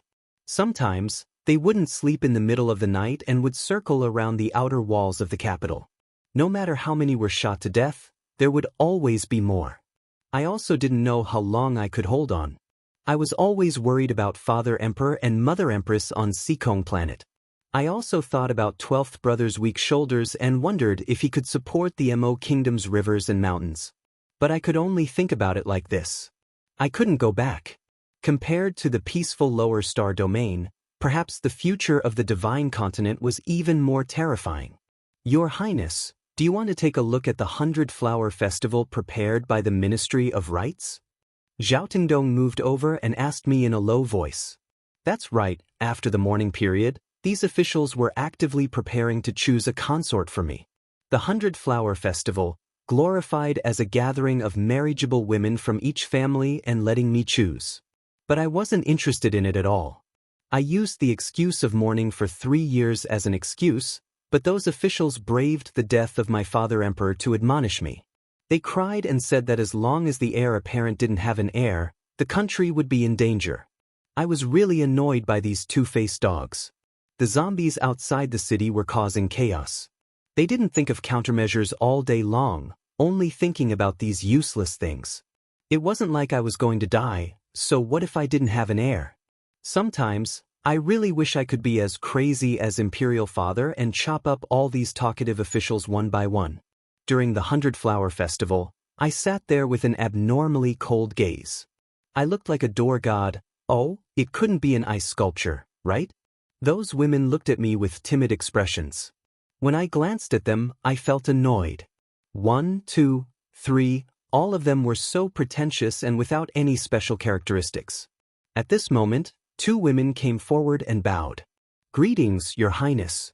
I know Chen Chaoji and General Zhong Li's daughter, Chen Baojia and Zhong Li Jiwei. If nothing unexpected happened, these 2 women should be the concubines that the Ministry of Rites selected for me." What a joke. Since the Ministry of Rites has taken a fancy to these 2, then let those old men marry them. I lifted my head to look at them. Seeing the 2 of them pretending to be shy and cute, I couldn't help but feel resentful. It shouldn't be like this. I always felt that something was wrong in this life. It was wrong again and again, so wrong that I couldn't look straight at the future. I stared coldly at the 2 women who came forward to greet me, and suddenly flipped the table in front of me. A series of things fell to the ground. Forgiveness? Forgiveness for what? I strode away in a huff. The 100-Flower Festival ended on a bad note, and the news quickly spread throughout the court. Soon, the rumors spread throughout the capital. They said that His Highness the Crown Prince didn't like women and liked men. Was this talking about me? Imperial Father summoned me and reprimanded me in a fit of irritation. He punished me to kneel in the ancestral shrine. I knelt for 3 days and 3 nights without making a sound. In the end, he couldn't do anything about it. His head hurt, and when it hurt, he would hit his head against the wall. Gohan screamed on the side. Even the most expensive incense couldn't stop his crazy actions. He was in pain, so he didn't care about me, and I also didn't care about him. Originally, the relationship between father and son was weak. Ever since mother passed away, we probably didn't even have the basic greetings between us. The Ministry of Rights began to talk among themselves and give me women. How laughable. Did they think that by doing this, I would be obedient? I simply built a court for the women that were given to me. The court was called Destined to Live Alone. These women were sent here willingly. They should have understood from the first day that they were sent here what destined to live alone meant. Since they were willing, I couldn't be bothered to care. If they dared to coincidentally meet me in the garden, I would kill 1 or 2 of them. After a long time, everyone should understand. Don't coincidentally meet me. I can only be someone they look up to. Later, even the Ministry of Rights was disheartened and stopped sending me all kinds of beauties on their own initiative. They accepted their fate. And they laughably believed those rumors. Think that their unattainable crown prince of Shenzhou was a homosexual. Ha, cut off your sister's sleeve. Since these people were so stupid, he would just let them be. After the new year, Zhangzhou's Emperor Rongli came to visit. Imperial Father handed over all state affairs to me. He was drunk in the palace all day long. His hair wasn't thin, and sometimes he didn't wear clothes. He just sat there like an idiot for 3 days and 2 nights. After I finished discussing with Zhangzhou's emperor, we decided to join hands and go to the place where zombies were rampant. We, who were trapped in the capital, had no way out. If we fought, we might have a chance to survive. If we retreated, there was no way out. 1 month later, the news of me eloping with Zhangzhou's emperor spread all over the 3 states. It was very strange. That day, when Rongli and I were riding on the Pingjin Prairie, he suddenly stopped. He suddenly stopped and pointed to the distant sky where the clouds of fire were connected.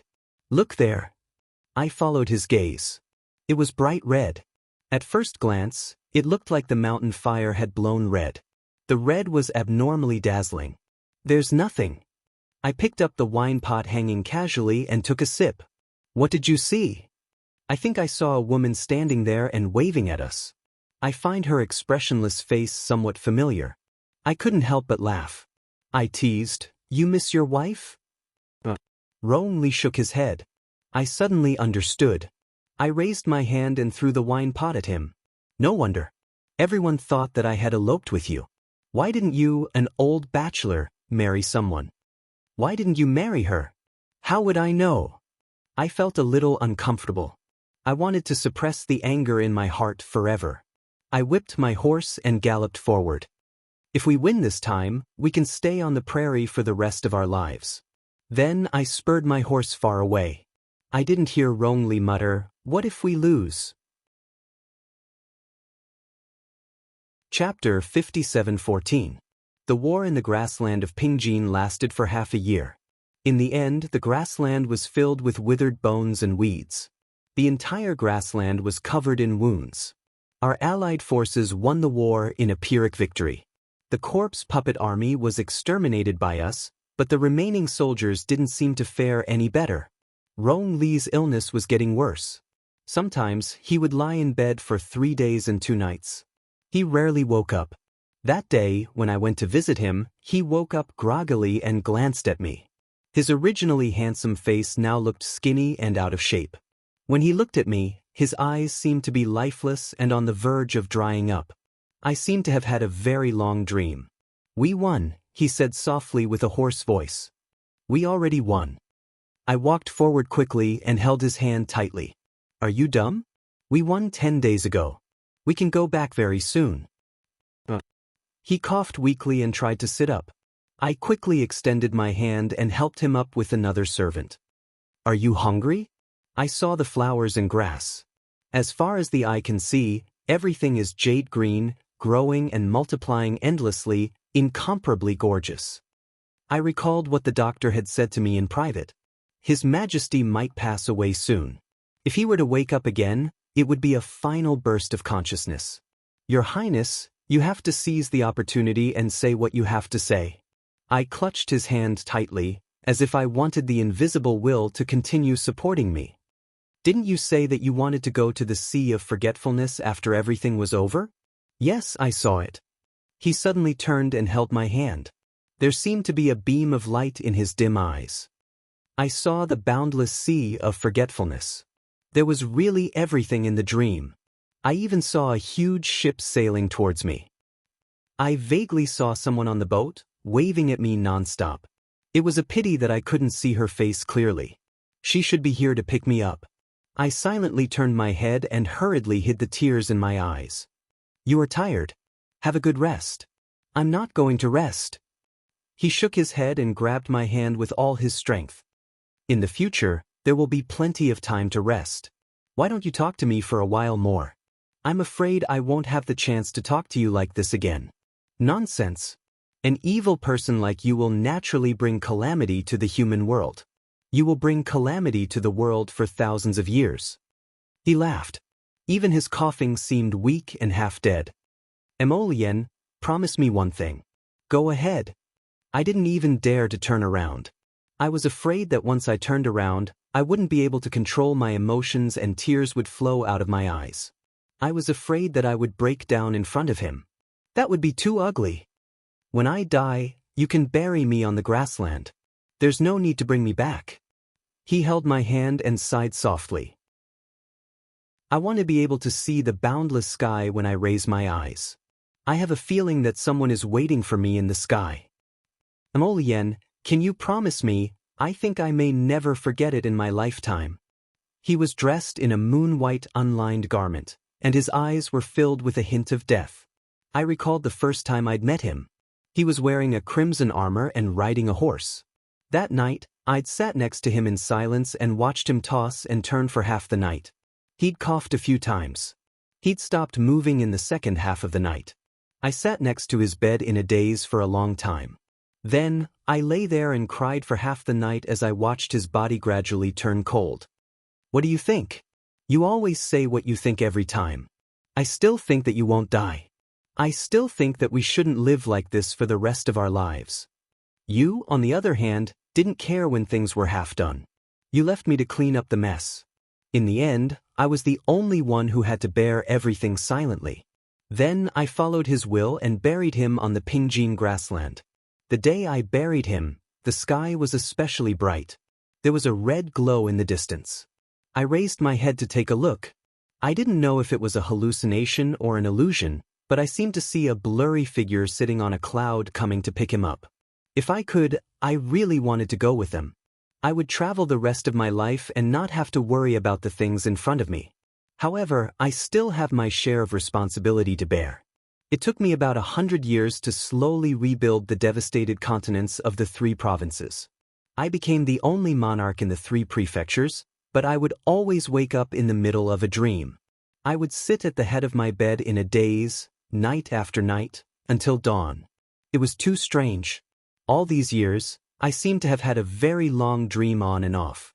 The dream became more and more realistic and clear. I could even hear our laughter coming out of the dream. It sounded like we were having a good time. Who was it? Who was it that was laughing so happily? It sounded like my own laughter. It was strange. I hadn't laughed for almost 100 years. What is laughter? I have long forgotten what it is, so why am I laughing so happily? Hu Dequan was very old. Every step he took was very strenuous. 2 young eunuchs would often have to help him walk. He walked unsteadily. Did your Majesty stay up all night again? Hu Dequan sighed and asked the 2 young eunuchs to help me change my clothes. The flowers in the imperial garden are blooming very well today. Your Majesty, do you want to go out for a walk? What's the point of walking back and forth by yourself? I shook my head. I want to forge something. Let's do it for a while. Hu Dequan accompanied me in the hall. He sat quietly on the side and watched me forge a small golden sword. His eyes were slightly moist. Every year, Your Majesty, around the New Year festival, you would forge a small sword for children to protect themselves with. It has been like this every year. It has been dozens of years, but you have never given one away. I looked at the small sword floating in the fire and suddenly smiled. Hu Dequan, I always feel like I have a son. I accompanied him on horseback and archery, treading mountains and rivers, traversing thousands of rivers and mountains. I was immersed in my dreams. Sometimes, I didn't even want to wake up. When I woke up, I would cry bitterly. I felt that I might have missed out on the most important thing in my life. A young eunuch ran in and knelt on the ground. With a trembling voice, he said, "Your Majesty, the retired emperor has passed away." My hand trembled slightly. Hu Dequan supported me with his trembling hands. I staggered a step and tilted my head to look at the clear blue sky in the distance. In the end, I really became a loner. I had no other relatives. Chapter 57:15. And look at that. That little trash is copying the scripture of peace very seriously after knowing that you're injured. Shi Yongqian raised her hand and covered her mouth with a handkerchief. Her eyes flashed with a hint of mockery. Isn't that funny, Exen? Qin Exen stood indifferently at the door and looked coldly at the scene in the room. The girl who could not move her limbs and could only turn her head slightly. She was biting the pen in her mouth and writing the scripture of peace word by word. Don't you think it's funny? She's clearly a piece of trash who can only lie down, yet she wants to show off in front of you. It's the little handmaiden beside her who has to grind the paper, wipe her sweat, and flip the pages from time to time. She's probably just looking for something to do. After all, lying there all the time without being able to do anything was too depressing for a girl who always wanted to excel in everything. Shi Yongqian giggled and covered her mouth with a handkerchief. Qin Exen glanced at her and did not know what was so funny. Exen, don't tell me you've really fallen for this little trash? What a joke! Qin Exen was very impatient with this woman's retarded probing. Hee, but look, after you saved her, she seems to think of you as her sky and thinks of you in everything. How can I fall for someone whose all four limbs are useless? Qin Exen sneered and spat out a cold sentence. She's just a little pet that I picked up on the way home. Qin Exen threw this sentence and turned to leave. Shi Yongqian smiled and took 2 steps forward and reached out to stop him. Exen, wait. She stomped her feet coquettishly. I think that this little pet of yours is really annoying. I don't like it when she copies the scripture of peace for you. What do you want? Recently, his father had been trying to win over the Shi family. In order to make second Miss Shi happy, Qin Exen was willing to coax her a little. She's an eyesore to me. Second Miss Shi giggled. What do you say I tear up that scripture of peace?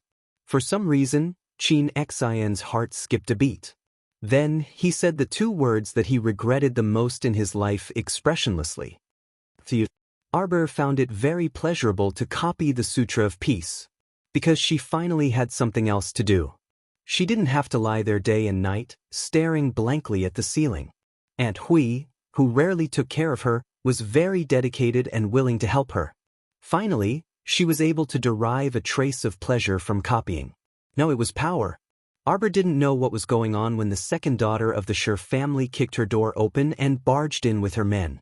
It was only when the 2 vicious maidservants by Shi Yongqian's side kicked away the inkstone by her hand and stepped on the stack of paper that Shi Yongqian was holding. Only then did she realize that the second daughter of the Shi family was here to pick a fight with her again. These days, she had been coming to find fault with her. No matter how she looked at her, she didn't like her at all. Now that she was hiding in her room and quietly copying the Sutra of Peace, was that an eyesore to her? As Qiao Mu gazed at the pile of scriptures that had been crushed to pieces by their feet, Qiao Mu felt a bit of sorrow in her heart. She had spent a lot of time writing it word by word. It had been a long time since she had done something so meaningful. You're in the way. The 2 vicious maidservants by the second daughter of the Shi family kicked her over. Aunt Hui hurriedly ran over to help her, but was whipped in the back by the second daughter of the Shi family. She fell to the ground and didn't get up again. Aunt Hui, Aunt Hui. Arbor called out in panic. So noisy. Shi Yongqian scolded with a cold expression. How dare a little bug make such a harsh sound? Teach her a lesson. The two vicious maidservants walked up with bad intentions and kicked Arbor hard in the stomach. The other person squatted down and grabbed Arbor's yellow hair. She reached out to grab a packet of medicinal powder and poured it into her mouth. The bitter and spicy taste filled her throat. Cough, cough, cough. Arbor coughed heavily. Her originally crisp voice became hoarse. Every word she said was like rolling over the tip of a knife. It was especially painful. Enough. Qin Exin frowned and dragged Shi Yongqian away from Arbor. Arbor lay on the ground and turned her little face with some difficulty, trying to see the young master's expression clearly. It turned out that he had been standing at the door all along, watching everything that was happening in front of him. Arbor's slightly warm heart sank bit by bit. As expected, she was just a pitiful little bug that the young master had picked up along the way. What a joke. She still had strange fantasies. She always felt that this person could treat her like a normal person. Well, it turned out that it was just wishful thinking. Ever since Shi Yongqian sent her on the ship to Sichuan, she wanted to die but didn't succeed in the end. In the next few days, the young master of the Omega Kotoku kept staring at her as if he was sick, guarding against any suicidal moves. Actually, she was now being whipped by second Miss Shi and didn't even have the strength to raise her head.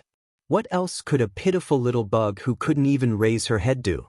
She didn't know why this Qin Exin always stayed by her side and kept muttering something, but she couldn't hear a single word. As her body got better day by day, one day, she could suddenly move her fingers. On this day, the second young master happily held her hand and said softly to her, "Xiao Qiao, your body is about to recover. When your wrist can move again, can you copy a paragraph of the Peace Sutra and give it to me?" Arbor didn't say anything, her eyes were still and lifeless. After a few more days, she could force herself to walk a few steps with the help of the wall. The second young master happily handed her a pen and paper and helped her to sit down at the table. "Xiao Qiao, you can copy it." After an hour, Arbor didn't move. After 2 hours, she was still the same. After several hours, there was only a blob of ink on the paper, but she lay on the table and fell asleep, copying something as ridiculous as the Peace Sutra. The word peace was long gone from her. She shouldn't ask for such a luxurious thing anymore. Anyway, she didn't have peace and happiness anymore that day. Arbor didn't know that Qin Exin stood beside her and was in a daze for a long time. She didn't know when she woke up. He walked forward, wanting to carry her and put her on the bed to sleep. But she was still very repulsed by his approach in her dreams. Only then did the second young master realize that there were many things that you couldn't turn back when you wanted to. But he was still unwilling. He tried his best to salvage the situation. When Su Yi dreamed about it, he would occasionally think about it. If I hadn't treated her like this back then, would everything have been different?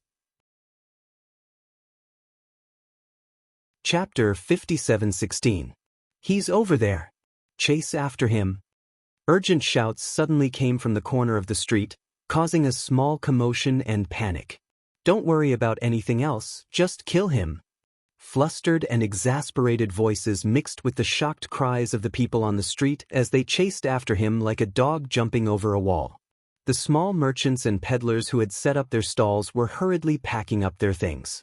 Suddenly, they were rudely bumped into by the soldiers who were chasing after them on the street. Immediately, there was a sudden commotion. At this time, a luxurious carriage with pearls slowly drove out of the long street and headed in this direction. The curtains of the carriage were made of the highest quality ice silk, and there were fist-sized pearls hanging from the 4 corners of the roof. The ice silk curtains slowly fluttered in the wind. The carriage jolted slightly, and the carriage driver hurriedly pulled on the reins, not noticing a shadow flashing behind him. In an instant, a cold wind carried a figure nimbly into the carriage. A bright dagger was pressed against his throat in a second. "Don't make a sound. If you make a sound, you'll cut young master's beautiful little face." The red-clothed youth was 13 or 14 years old. His black eyes flickered, and his face was like a peach blossom. His pitch-black hair was raised high, and his forehead hair was scattered, but he was full of vigor. The young master sitting in the carriage was wearing a snow-white, long-sleeved robe, and was flawless. Even when the dagger was pressed against his throat, he still didn't panic, and his face was calm. His gaze fell on the red-clothed youth, and he nodded imperceptibly. Although the dagger in the red-clothed youth's hand was still pressed against his throat, his eyes couldn't help but roll. This person actually didn't lose his head out of fear and scream like a normal person? With such a calm and composed demeanor, it was hard to imagine that he was a young master from the Southern Wind restaurant. Or you? Seeing that he didn't answer, the youth rolled his eyes again. Are you going to Governor Wang's manor for an appointment? How can such a graceful and outstanding beauty be willing to become Governor Wang's plaything? Do you want me to save young master from the fire and water? Stop the carriage. There was a burst of noise outside, as well as the reply of the carriage driver. Soldiers, we're hurrying to Governor Wang's manor. We can't miss the time. Stop the car when I tell you to. Cut the crap. The red-robed youth frowned slightly, thinking about how to escape.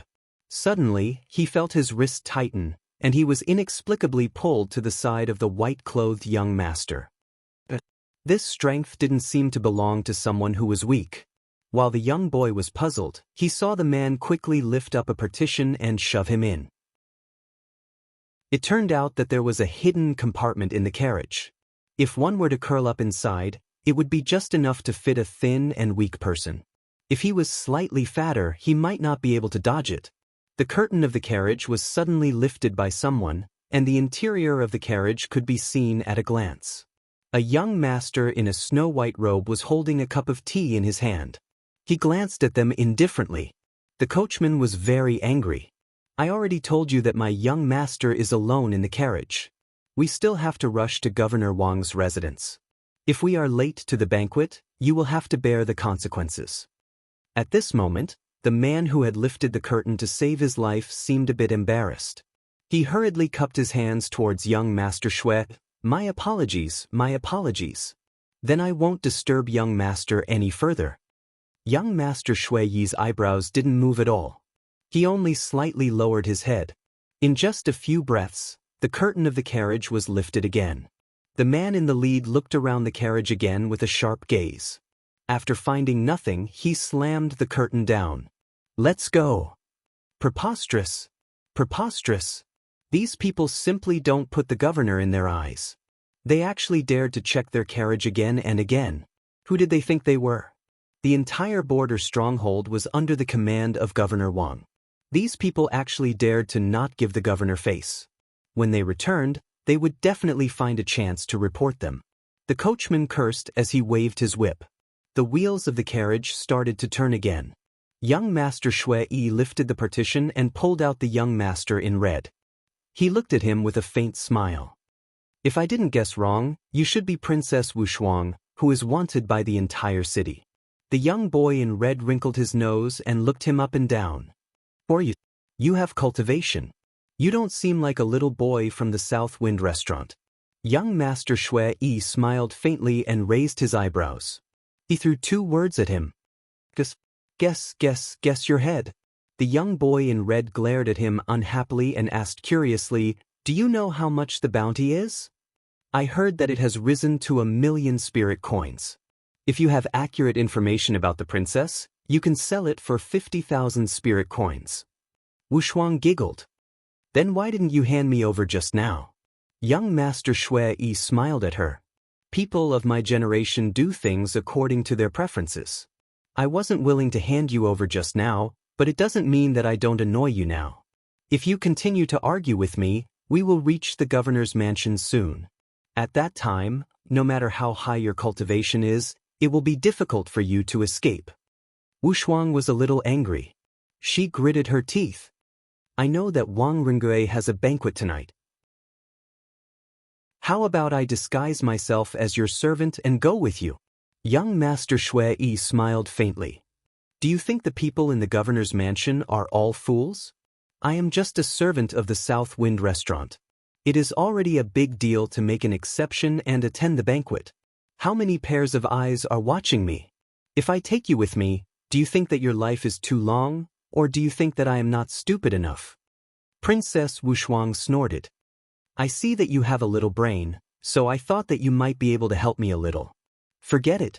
Since you don't want to take me in, then I will think of a way myself. Seeing that they were about to reach the governor's mansion after crossing this street. If they didn't leave now, they wouldn't be able to leave after a while. Before leaving, Wushuang turned around and flirtatiously lifted his chin. Beauty, don't worry. Since I said that I would save you from the fire and water, I naturally won't go back on my words. Wait for me to come back and pick you up. Young Master Shui couldn't help but laugh.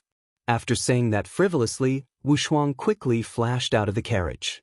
Although her figure was fast, the carriage driver was shocked by her. He hurriedly pulled the reins and turned to open the curtain. Young master, that person just now. Heavens, when did that person sneak onto the carriage? The carriage driver realized that he didn't notice at all. Could it be that those vicious people who blocked the carriage were chasing after him? Don't make a fuss. Young Master Shui said faintly. Continue to walk forward. Just pretend that nothing happened. Hearing this, the carriage driver hurriedly nodded. Yes, yes, young master. The curtain of the carriage was lowered again. A cold, murderous intent flashed through Fu San's eyes. Going to the governor's mansion tonight, his first task was to take the opportunity to go to Wang Ringui's study and collect all the evidence of his crimes. Chapter 57:17. He couldn't allow such a person to continue living in the frontier fortress. If he really couldn't find any evidence, he didn't mind making this person disappear from the world. It was a way to solve the problem once and for all. The starry night shone as the moon waned. That night, Governor Wang Ringui held a banquet in the back residence to entertain everyone. This person's status in Pang City Fortress was equivalent to that of a local tyrant. Who would dare to not come after being invited by him? The rich and gentry gathered in the hall, all of them glowing with health and fawning over him. They had also brought many beautiful young men and women to the governor on this trip. It was said that the governor liked beautiful people the most. He could control 3 to 5 people in a night and was very brave. After 3 rounds of wine, everyone started to dance. Just as they were drunk and in a daze, they heard an explosion from the back study. Then, flames shot up into the sky. Wang Rengui jumped up from his seat with a face full of anger. He opened his mouth and shouted, "Who dares to cause trouble in my residence? Quickly go and catch them." Just as everyone was hurriedly investigating the suspicious people in the residence, a stray arrow flew from the sky and pierced through Governor Wang's chest. Everyone was dumbfounded. Many people scrambled and screamed, "Governor Wang has been assassinated. Quickly come and save him." In the distance, everyone saw Governor Wang fall heavily to the ground like a collapsing statue. His head was tilted to the side and he didn't move at all. The soldiers rushed out and pulled out their swords as they roared, "Someone assassinated the governor. Catch them and cut them into pieces." Hee. And Wushuang sat on the eaves and smiled as she looked at the man who had rushed out of the back door of the study. He was in a somewhat sorry state. Not only was his face covered in dirt, but his snow-white clothes were also covered in dust. It was so dirty that it was impossible to tell his original color. "You set the fire?" Fu San coughed heavily a few times. He had been choked by the thick smoke just now and felt that his throat was very dry. It was like smoke was coming out of his mouth. That's right. Princess Wushuang smiled and shook her head. She turned her eyes and smiled at him. "How long will it take for someone like you to find evidence of his crime? The evidence of this person's crime is too numerous to record. He will die sooner or later anyway. It doesn't matter if he dies early or late." Fu San heard the sound of footsteps in the distance and couldn't help but smile bitterly. "He died quickly, but our situation now is difficult. The entire Viceroy Manor had at least a few thousand elite soldiers, if not tens of thousands. 2 fists to fight against 4 hands. Now they could only run. The governor's soldiers and Wushuang. Wushuang seemed to be very familiar with the place. She led third Fu forward and occasionally turned back to shout at him, "Hold on tight, we're almost there." Wushuang wushuang, thousands of wushuang chased them. Flu stethisi wushuang, estesi wushuang testistis. Wushuang ordered. Wushuang and Wushuang jumped into the water with a splash.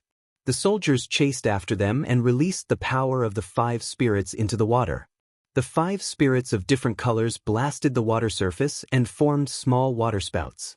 Fu San and Wushuang jumped into the water and buried themselves deep in the water. The turbulent spiritual energy on the surface of the water couldn't disturb the two of them. But the whirlpool was huge. Wushuang and Wushuang struggled for a while, but they were still pushed toward the center of the water. Wushuang turned her head and saw that the man's body was sinking. It seemed that something was wrong. She looked again and saw that there was an arrow in the man's back. He must have been shot just now. A layer of black blood came out of the wound. He was poisoned. Wushuang was shocked. She couldn't help but feel confused. This guy didn't say anything when he was injured. He was still holding on until now after entering the water. Wushuang hurriedly kicked the water and swam to his side. She grabbed his body and stuffed a detoxification pill into his mouth. Wushuang dragged the man and swam for a while. She popped her head out and coughed a few mouthfuls of water. She then pulled third Fu out of the water and dragged him to the shore. He couldn't stay in the water for too long. It was time to go ashore first. However, the soldiers of Governor Wang's manor might not let them off so easily. If those people came along the riverbank and went downstream, they might find the two of them. Therefore, he had to run a little further. Wushuang carried him on her back. She held her breath and ran dozens of miles in the night. After finding a relatively secluded cave, they dragged the man in and settled him down. That night, Fu San's wound turned red. He was also in a daze from the fever. Wushuang kept feeding him water. She took out all the antidote pills in her inner world. She didn't know which one could cure the poison in his body, so she fed him all the antidote pills. The next morning, the man's fever disappeared magically. But he started to have diarrhea. He ran out 7 or 8 times in the morning. When he came back for the 9th time, he looked at her with an indescribable expression. "Can you not mix the laxative into the antidote pills? Give it to me." Wushuang pouted. "People who fight wars don't care about trifles. I see that more than 10 antidote pills can't cure your fever and wake you up. Maybe you can get better if some of the poison in your stomach is removed. Luckily, you are not an elixir master. No, otherwise, not many people can escape from your hands." Fu San rolled his eyes speechlessly. How could she cheat people like this? He was cured of the poison, but he was about to collapse from diarrhea. "I am in Wushuang. What about you?" Fu San turned and saw the little girl sitting at the entrance of the cave. She was holding a pile of firewood. She looked back and grinned at him. Fu San, the shadow guard of the emperor. Wushuang suddenly realized. "Oh, the emperor sent you here. Are you going back to the capital after solving the problem here?" Fu San nodded. "Aren't you going back?" "I'm not going back. I've solved Wang Rengui. There are still many things in the fortress that I need to take care of. The entire fortress has been immersed in the tyranny of the Wang family all these years. It's time to tidy it up.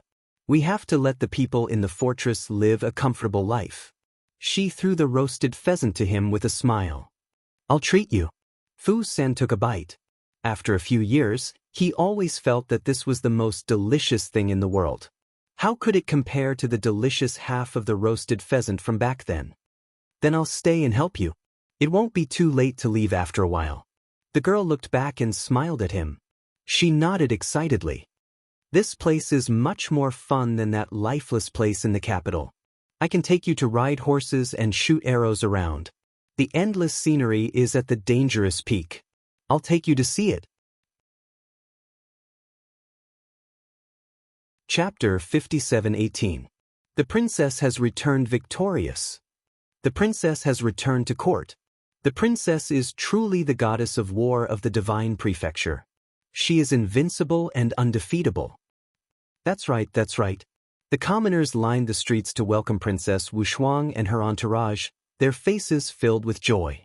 His Majesty's reward arrived at the King of Jinyuan's residence the next day. There were countless gems, pearls, silk, and satin. But Wu Shuang could not bring herself to be happy. On the day she returned to the capital, she heard the rumors of third young Master Fu's engagement. The next day, she shut herself in her residence and sulked for 2 days. A man's mouth was the most untrustworthy thing in the world. He even said that he would travel thousands of mountains and rivers with her, treading through snow in winter and spring in spring. She actually believed a man's lousy mouth? How preposterous! Princess, I've finished gathering information these past 2 days. I've gathered all the information regarding the third young master of Marquis Chang Ningho and Miss Bao. And Yang, who was dressed in black, spoke with a serious expression. When reporting, Yang lowered his head slightly, his eyes, eyebrows, and nose not moving at all. His entire person was meticulous. Wu Shuang sat up from the brocade couch and slammed the short table beside her. Bring it up. Bring it up. And Yang waved his hand, and 2 servants immediately brought in a box of papers. Princess Wu Shuang blinked, the corners of her eyes twitching imperceptibly. There's so much information? Yes, Your Highness. Everything about the third young master of Marquis Chang Ningho's childhood has been recorded. Princess Wu Shuang expressionlessly took out a booklet and flipped through it. It was written in the booklet that third young Master Fu had been drinking and chatting with people on a certain day and year. Every line was written very clearly. Even the events of third young Master Fu wetting his bed at 2 and climbing a tree at 3 were recorded clearly. Princess Wu Shuang could not help but cover her face with her hands. This subordinate of hers was thorough and meticulous in his work. She did not know whether to praise or reprimand him. Have you read it? Princess Wu Shuang asked expressionlessly. I've read it all once. Wu Shuang breathed a sigh of relief. That's good. Pick out the important ones and report them to me. How could she possibly look through such a box of information? It was not like she had nothing better to do. Yes. And Yang cupped his fists in greeting and then continued. After my investigation, the third young master of Marquis Ning's estate and Miss Bao Tsuaping have only met 2 or 3 times in the past few years. I've only seen him a few times from afar at places like family banquets. The news of the engagement this time was released by the second wife of Marquis Ning's estate, Madame Bao. Third young Master Fu was completely unaware of this. Wu Shuang curled her lips. He was tricked because he was stupid. Yes. And Yang nodded. This third young Master Fu ignored the rumors after hearing them. He is so stupid. And Wu Shuang curled her lips again and said, he just can't be bothered. Moreover, he might even be concerned about Miss Bao's reputation. And Wu Shuang listened to Yang talk for a while more before she sent him away and went to sleep. She was still displeased. Chang Ningho Marquis Manor must be very chaotic to have been schemed against and caused such a big engagement. In the middle of the night, she was in a daze. She heard Yang say sternly outside the window, "How dare you? You can't go in. My princess won't see you. If you don't go and report, how do you know Shuang won't see me?" A laugh sounded. Wu Shuang shuddered and opened her eyes. She was naturally familiar with this voice. Third Fu was so daring to barge into the king of Zhenyuan's estate in the middle of the night. Who gave him the courage to barge into the king's estate in the middle of the night? She only needed to shout and the hundreds and thousands of guards of the king's estate would be able to teach this stinky man a lesson. And Yang's voice was emotionless and cold as usual. The princess said herself that she doesn't want to see you. And Wu Shuang was puzzled. Strange, did I say that I didn't want to see Third Fu? Shuang won't do as you say. Third young Master Fu tilted his head confidently. I don't believe you. If you don't let me in to see her, it means that you have a guilty conscience. You have a guilty conscience, your whole family has a guilty conscience. Soon, the sound of swords clashing could be heard from outside. Wu Shuang understood that Third Fu must have wanted to barge in. After being stopped by Yang, the 2 of them must have started fighting. Stinky man, she hadn't even settled the matter of her engagement, and now he was sneaking up on her. Who would see him? Wu Shuang was so angry that she simply closed the window and went to sleep. She couldn't be bothered with the 2 people fighting outside. The next day, Yang came to Wu Shuang with dark circles under his eyes. Wu Shuang was eating breakfast at that time. When she saw Anyang like this, she almost spat out her porridge. What's going on? Yesterday, the third young master of the Marquis Chang Ningho's estate came to look for the princess. I stopped him. Anyang replied honestly. He didn't embellish the story and didn't hide anything. He clearly recounted the interaction between him and the third young master of the Marquis Chang Ningho's estate to the princess. Princess, are you still going to close the door today? Wu Shuang nodded. It wasn't easy for her to steal a few days of leisure time. She didn't want to waste it among those women. With nothing to do, she flipped through the books on the art of war and asked someone to play a song for her. The whole afternoon passed by leisurely. The next day, when Anyang came to see her, there was a large bruise on his face. Wu Shuang couldn't help but chuckle. He hit you. He's not much better himself. Anyang snorted. Don't worry, princess. I won't let him near you. Wu Shuang smiled and shook her head. She thought to herself, actually, it's not a big deal if you let him in and say a few words to me. The rumors about the engagement between the third young master of the Marquis Chang Ningho's estate and Miss Bao spread more and more violently. Wu Shuang wasn't as angry as before. And Yang looked even angrier than she was. He kept third Fu outside and didn't let him in. That night, the commotion was so great that the entire king of Jinyuan's residence was alarmed. Wu Shuang thought to herself, this third Fu is really getting braver with every setback. Not only did he sneak into the residence in the middle of the night to be a thief, he even dared to make such a big commotion. Did he really think that there was no one in the king of Jinyuan's residence? Just as she was thinking, a head suddenly poked in from below the window. Under the silver moonlight, third Fu, with a bruised and swollen face, waved at her pitifully. Quickly pull me up, Wu Shuang. Who wants to pull you up? It's more like kicking you out, Wu Shuang thought to herself. That's how she acted. Chapter 57:19. Before Wu Shuang could kick his head, third young master Fu quickly exclaimed, Shuang, please spare me. He moved his body clumsily from the window and hurriedly jumped in through the window. Wu Shuang looked at his stupid appearance and could not help but suppress the smile on her lips. She still had a fierce expression on her face. Who allowed you to enter my room? Get out. No, don't hit me. Third Fu quickly rolled over and hugged Wu Shuang's legs. He pressed her down on the stool and said in a small voice, Shuang, we haven't seen each other for a long time. Don't hit me the moment you see me. Get out. No, I won't.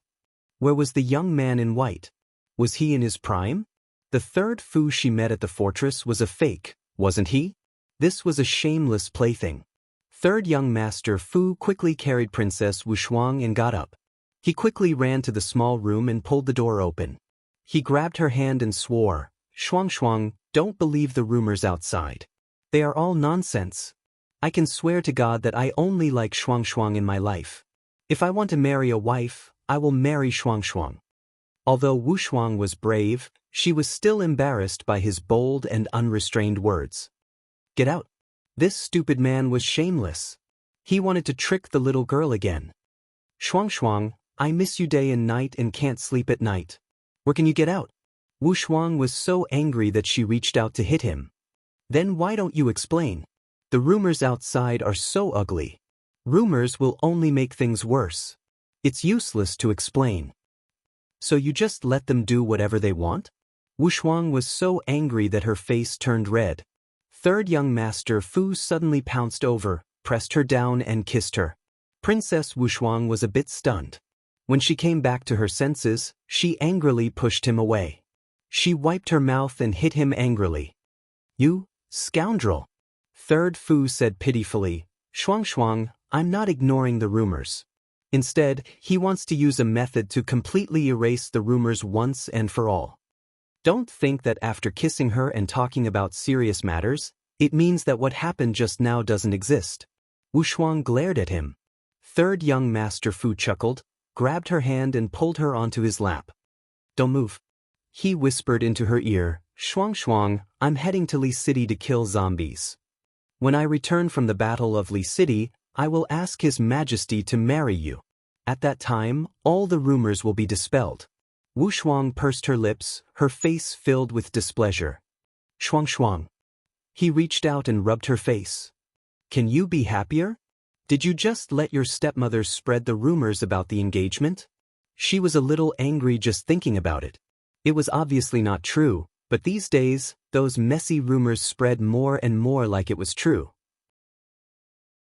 Third Fu chuckled, rested his head on her forehead and whispered, "Once I leave the capital, this rumor will naturally disappear." After all, he wasn't even in the capital. No matter how many rumors were spread, no one would believe them. So what if third young Master Fu and Miss Bao were together under the moonlight? That was based on the premise that he was in the capital. Shuang Shuang, I will miss you very, very much. Third Fu lowered his head and kissed her face. You have to miss me too, okay? Princess Wu Shuang had been on the battlefield for so many years, but she had never blushed like today. She only felt that her face was so hot that it could be used to cook porridge. This stinky man, it was all his fault for messing up her emotions. He was so annoying. Princess Wu Shuang pushed the man's face away and asked angrily, "What did you do today? Why is there such a big commotion outside?" Third Fu pursed his lips and said gloomily, "Your subordinate, An Yang, is very old-fashioned.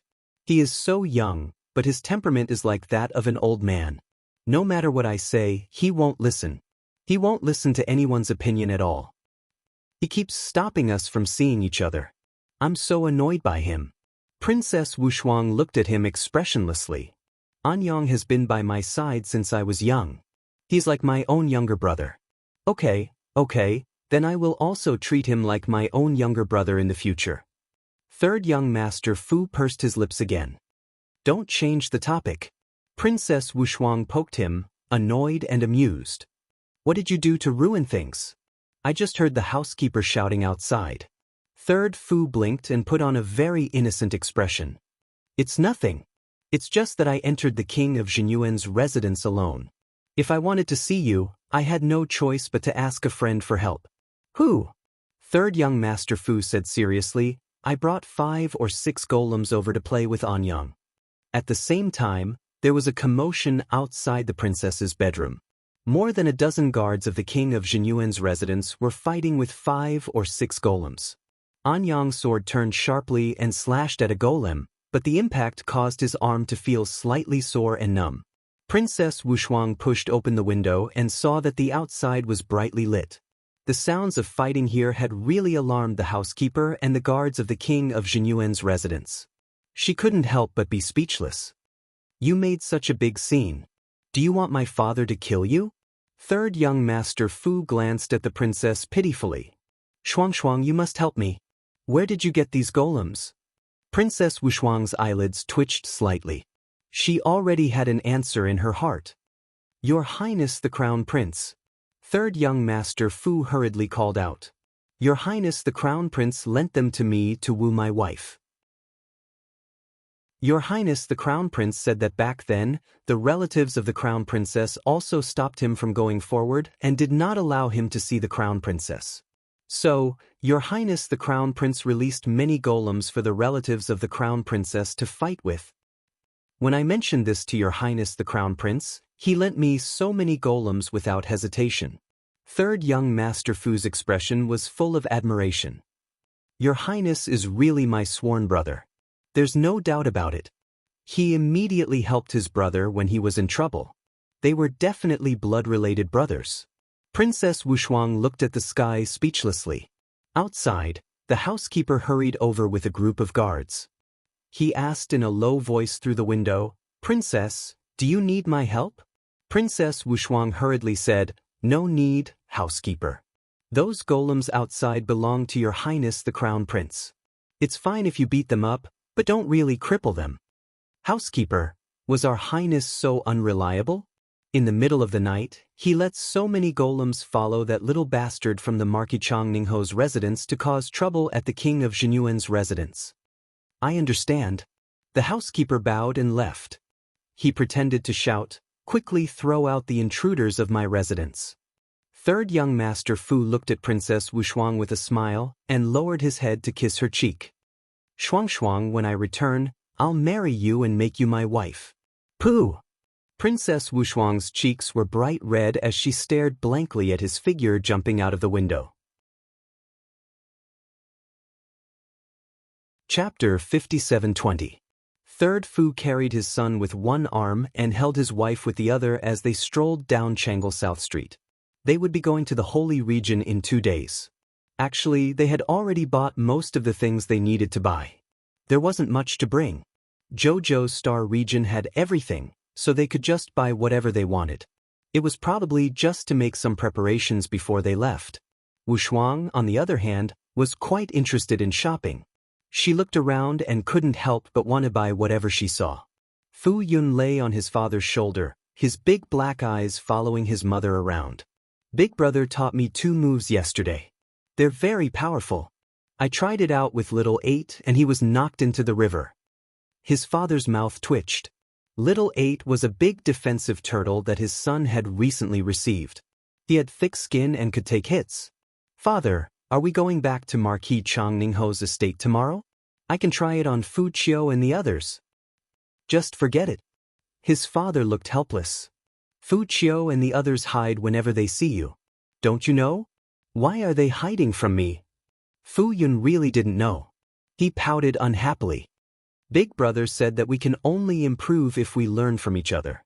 You won't be able to achieve much by hiding at home all day long. Princess Wushuang bought 2 sticks of candied haws. She gave one to her son and ate the other. Hearing this, she couldn't help but laugh. Little Ball is right. Children should go out to learn. That's how they can grow.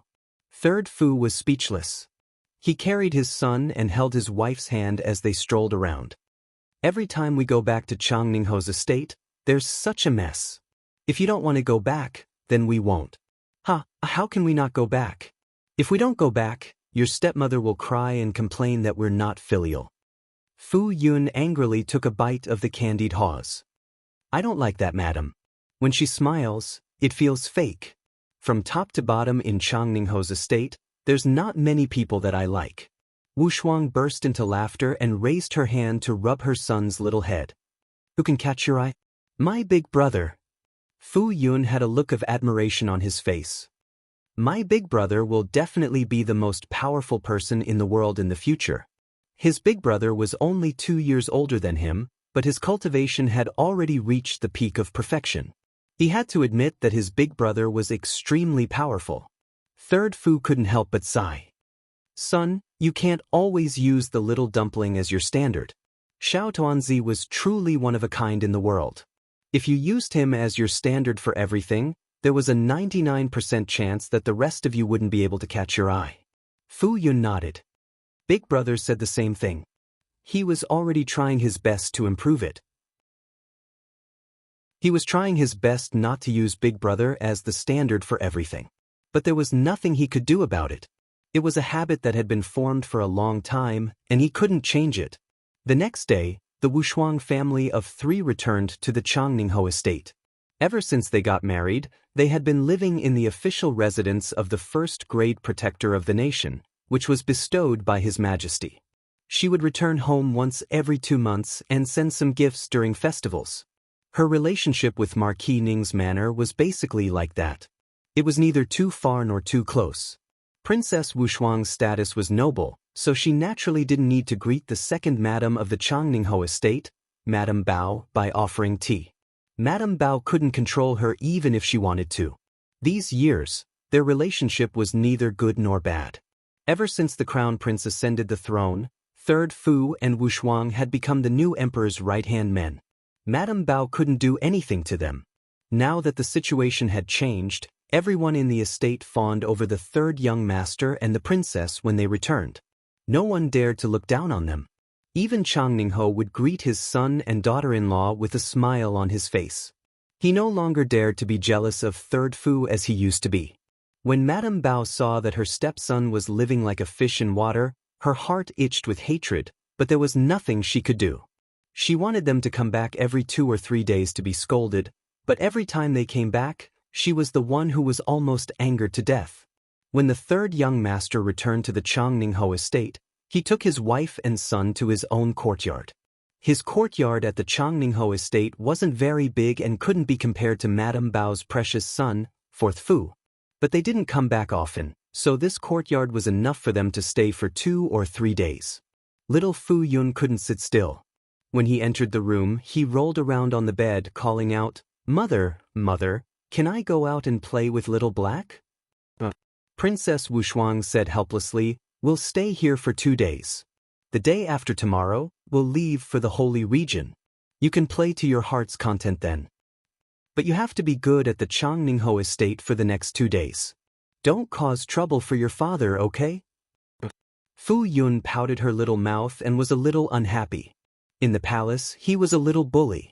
When he got into trouble with Big Brother Xiao Tuanzi, Big Brother Xiao Tuanzi would stand in front of him.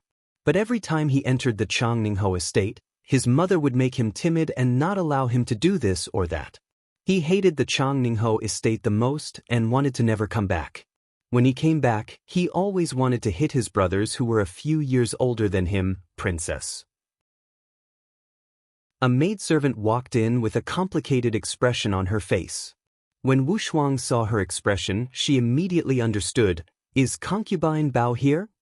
"Yes, Prince." Princess Wushuang couldn't help but sigh.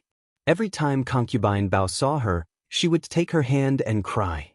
She didn't know what to say. Last time, Jojo had laughed at her.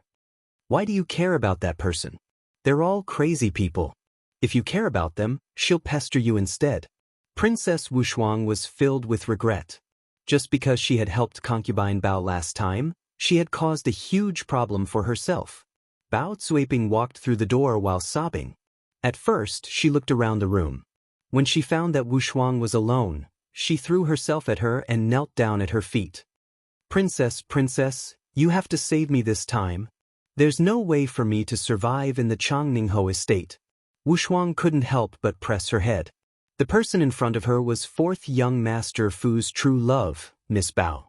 But in just 3 years, this cousin had aged so much that no one would even look at her if she was left on the street. Her hair was tied up in a simple bun and there was a strand of white hair in front of her forehead. She looked even older than 3 months ago. This was the 4th young master Fu who had said that his true feelings for Miss Bao would never change. He yearned for her and would treat her well for the rest of his life. On the 2nd day of their marriage, Miss Bao had angered her aunt when she served tea and was demoted to the 2nd madam, the 4th young master's co-wife. In fact, her aunt had found an excuse to remove Miss Bao's position as the 4th young master's wife. Chapter 57:21. In the end, it was because even Miss Bao, her aunt, didn't think highly of the Bao family. Madame Bao had wanted to marry her niece to 3rd Fu, but in the end, she suffered the consequences of her own actions. She was definitely unhappy that her niece had ended up in her own family. In addition, when they got married, rumors about Miss Bao's poor health and fertility problems spread throughout the capital. Madame Bao used this opportunity to pull her niece down from the horse and told her that if she couldn't give birth to a son for the Marquis's mansion within a year, she would demote Miss Bao to a concubine. A year later, Bao Cuiping really became concubine Bao. Madame Bao then married a woman from a prominent family for her beloved son. This woman's surname was Lu and she was 6 or 7 years older than 4th young master Fu. She was very ugly, but her ancestor was a general and her ancestral property was quite rich. The dowry that Madame Lu brought over was much better than Bao Cuiping's. She became the mistress of the household as soon as she entered the family. Although she had a bad temper, she was polite and filial to Madame Bao. Madame Bao naturally treated her well for the sake of her rich dowry. But 4th Fu and his cousin were miserable. At first, 4th Fu wanted to put on airs in front of Madame Lu, but Madame Lu slapped him so hard that he lost his temper on the spot. 4th Fu hated Madame Lu's ugly face, so he usually didn't step into her courtyard and liked to hang out with his cousin. In the end, Madame Lu was also decisive. She directly set fire to her cousin's house and even used the excuse of seducing the young master to beat her cousin up every 2 to 3 days. Her cousin lived a miserable life and went to greet the mistress every morning and night. Every day, she was tortured by the mistress until she had no energy. 3 months ago, Princess Wushuang returned to Marquis Ning's mansion with third Fu. As soon as she entered, she saw Madame Lu leading a dozen fierce old women to tie Bao Zuiping to a tree and whip her. Wushuang couldn't stand it and scolded her. In the end, she got herself such a hot potato. Now that she thought about it, she regretted it. Jojo had the foresight. She shouldn't talk to people she shouldn't talk to. Otherwise, she would be asking for trouble. Princess. Bao Zuiping cried as she looked at her. Can you take Zuiping in? Mistress is like a lioness from the east of the river. If she can treat young master like this, then there's no need to mention me, a concubine mother. I can't even live for half a day.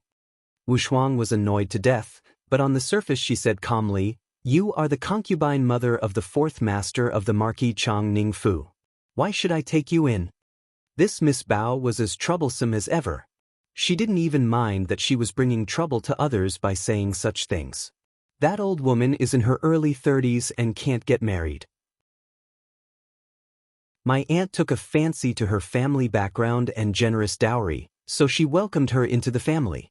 She really caused me and fourth young master to suffer. When they first entered, fourth young master was still able to somewhat suppress that old woman. Who would have thought that after a few setbacks, the fourth young master would also be like a paper tiger, being controlled by that ugly woman. When Bao Zuiping went to fourth Fu to complain tearfully, at first fourth Fu would feel heartache. He would roll up his sleeves to show his masculinity and charge to the tigress to speak up for her. But as time passed, after 1 or 2 years, fourth Fu became annoyed. During this period of time, he didn't go home and spent all his time at the brothel. Out of sight, out of mind. He had long forgotten about the cousin he swore to love for his entire life. The princess was speechless when she heard this. It had only been a short 3 years. Back then, fourth Fu had dared to argue with her directly for the sake of his beloved cousin. Bao Zuiping cried bitterly in front of her and stole glances at her. At this time, she was extremely jealous of Princess Wushuang. She hated her to death, but the situation forced her to pretend to be pitiful and cry in front of this princess. Sometimes, she would dream of him in the middle of the night. At that time, if this princess hadn't interfered, she would have been the wife of a great general who was second only to one person. Third Fu was originally more handsome than fourth Fu, and his cultivation and ability were many times higher than his. Now, third young master Fu was highly valued by the emperor. If she could marry into the great general's mansion, she would be the object of envy of all the noble ladies in the capital city. It was all this princess's fault. She was already noble enough, but why did she like to steal other people's husbands? Seeing her crying so pitifully, Princess Wushuang couldn't help but sigh. Concubine Bao. It's really not convenient for me to interfere in your fourth young master's affairs. Bao Zuiping had been hoping in her heart. If she pretended to be pitiful and cried pitifully in front of the princess might have a saint's heart and bring her back to the great general's mansion. But she didn't expect that this woman would reject her so decisively. Her head exploded on the spot and she couldn't help but sit up straight. Princess, are you really going to leave me in the lurch? Bao Zuiping widened her eyes and questioned Wushuang harshly. Don't forget, if it wasn't for you, I wouldn't have become like this today. The maid was stunned. She pressed one hand on the sword at her waist and shouted angrily at Bao Zuiping, How dare you? What a bold woman, daring to speak to the princess like this. Princess, if you don't take me out of Chang Ningho's mansion, you'll be killing me, Bao Zuiping shouted harshly, throwing caution to the wind. Why don't you think about why I've become like this? You've done a great service and have an unshirkable responsibility. Right now, I just want you to take me out of the mansion. Are you going to refuse such a small request? With your status, you only need to give the order. Even if you want me to be fourth young master's co-wife again, it's only a matter of a word. Wushuang stared dumbfounded at the woman in front of her, unable to speak for a long time. She really didn't expect that there would be such a naive woman like Bao Zuiping in this world. She was already fourth young master's concubine. If she wanted to leave Chang Ningho's mansion, she had to fight for it herself. Why was she pushing all the responsibility onto her? She was the princess of the king of Jinyuan's mansion, the wife of a first-rank protector of the kingdom. What right did she have to meddle in the messy affairs of the fourth branch? Did she have nothing better to do? Moreover, if she, as a sister-in-law, meddled in the affairs of fourth uncle's family, what would she do? She once again regretted saving this dogskin plaster woman 3 months ago. In any case, the Lu matriarch couldn't really kill anyone in Changningho's mansion. In any case, Bao Cuiping was still her mother-in-law's niece. Even if she didn't care about the monk, she still had to care about the Buddha. Wu Shuang shook her head, too lazy to say such meaningless words to the woman in front of her. Just as she was about to send her away, a voice came from outside the courtyard. Third sister-in-law, fourth sister-in-law requests an audience. Chapter 57:22. The Lu matriarch angrily walked into the courtyard with several strong women. And Yang immediately jumped out from his hiding place and pulled out his long sword to block the crowd. The Lu matriarch and the group of women were all shocked and their attitudes softened. Yes, this was Princess Wu Shuang of the king of Jinyuan's residence, not the daughter of a small family.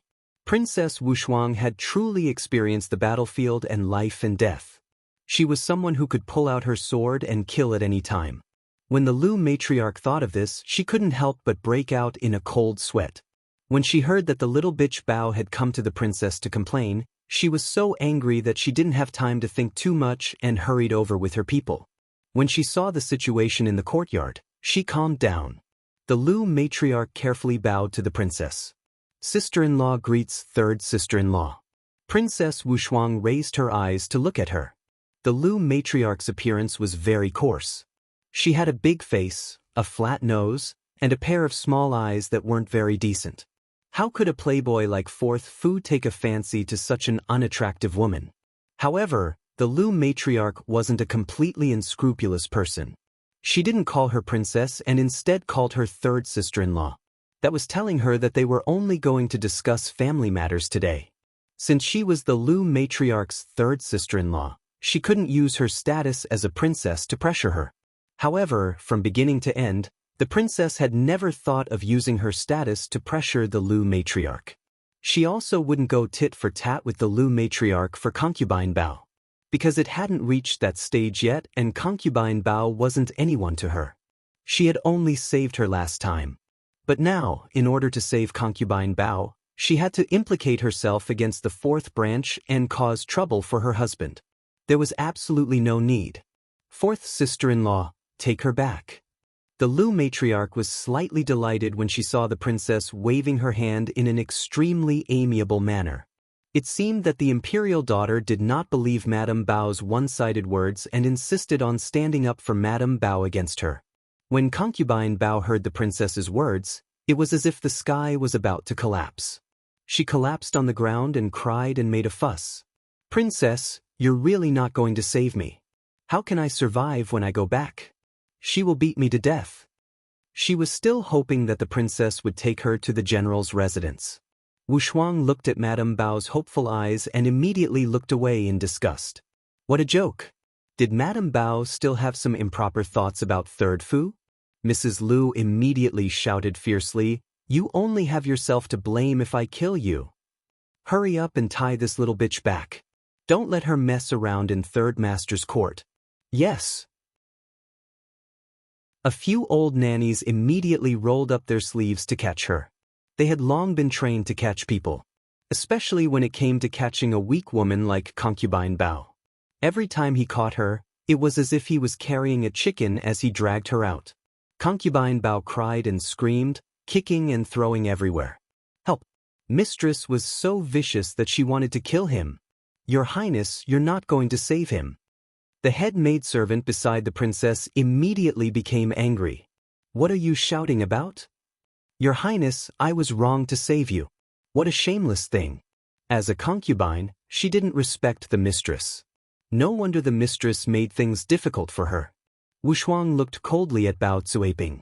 "Don't let her continue to cause trouble at my place." Mrs. Lu nodded at the princess. "Your Highness, please don't laugh at us. She comes from a small family, so she's just like this. I will teach her a good lesson later so that she won't dare to bother you again." Princess Wu Shuang nodded indifferently.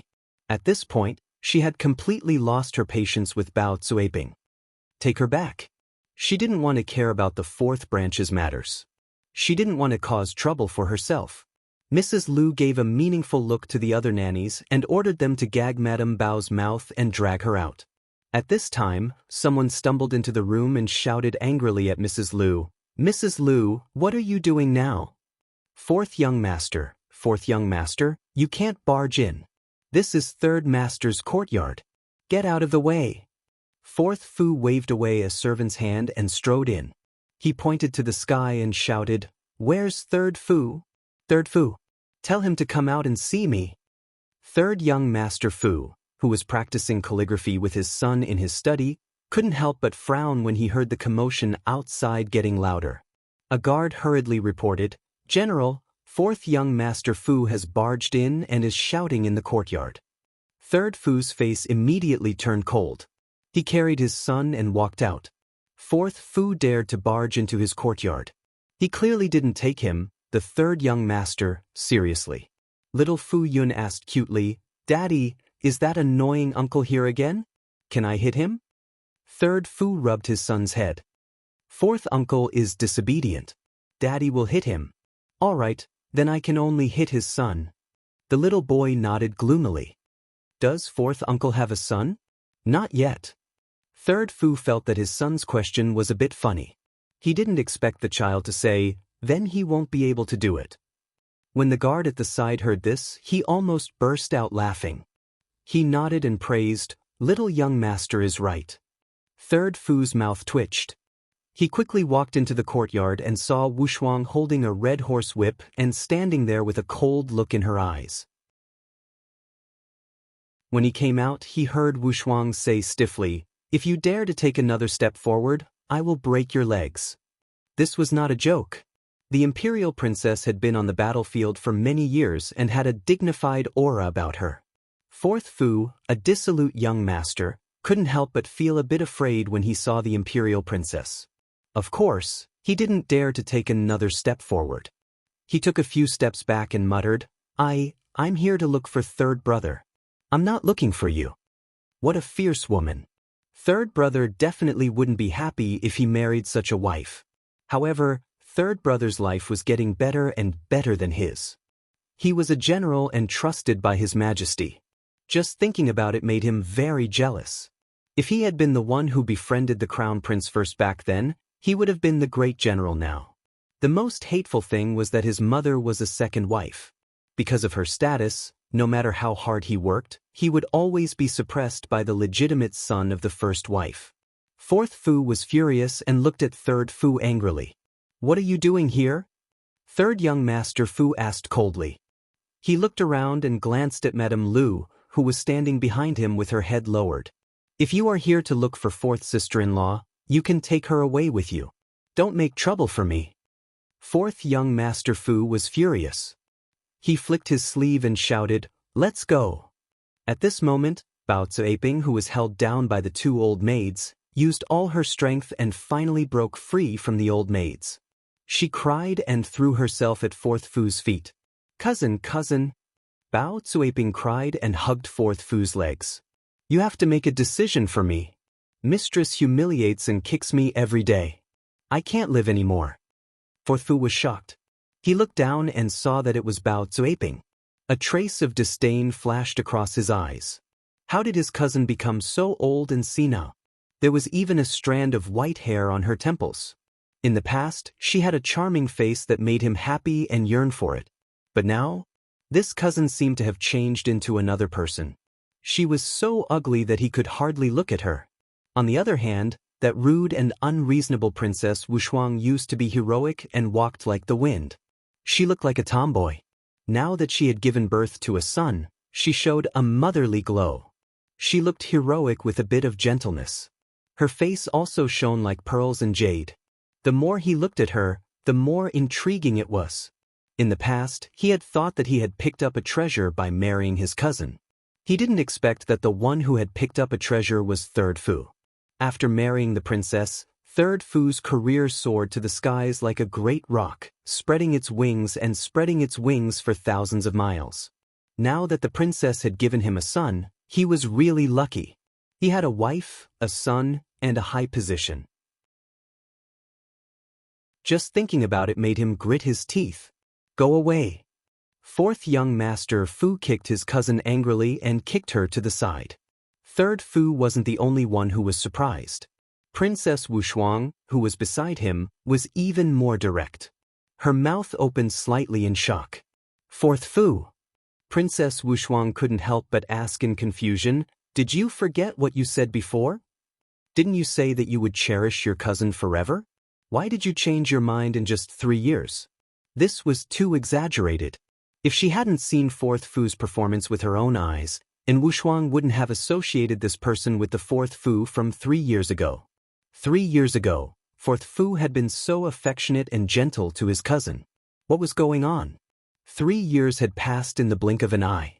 Everything was developing in a strange direction.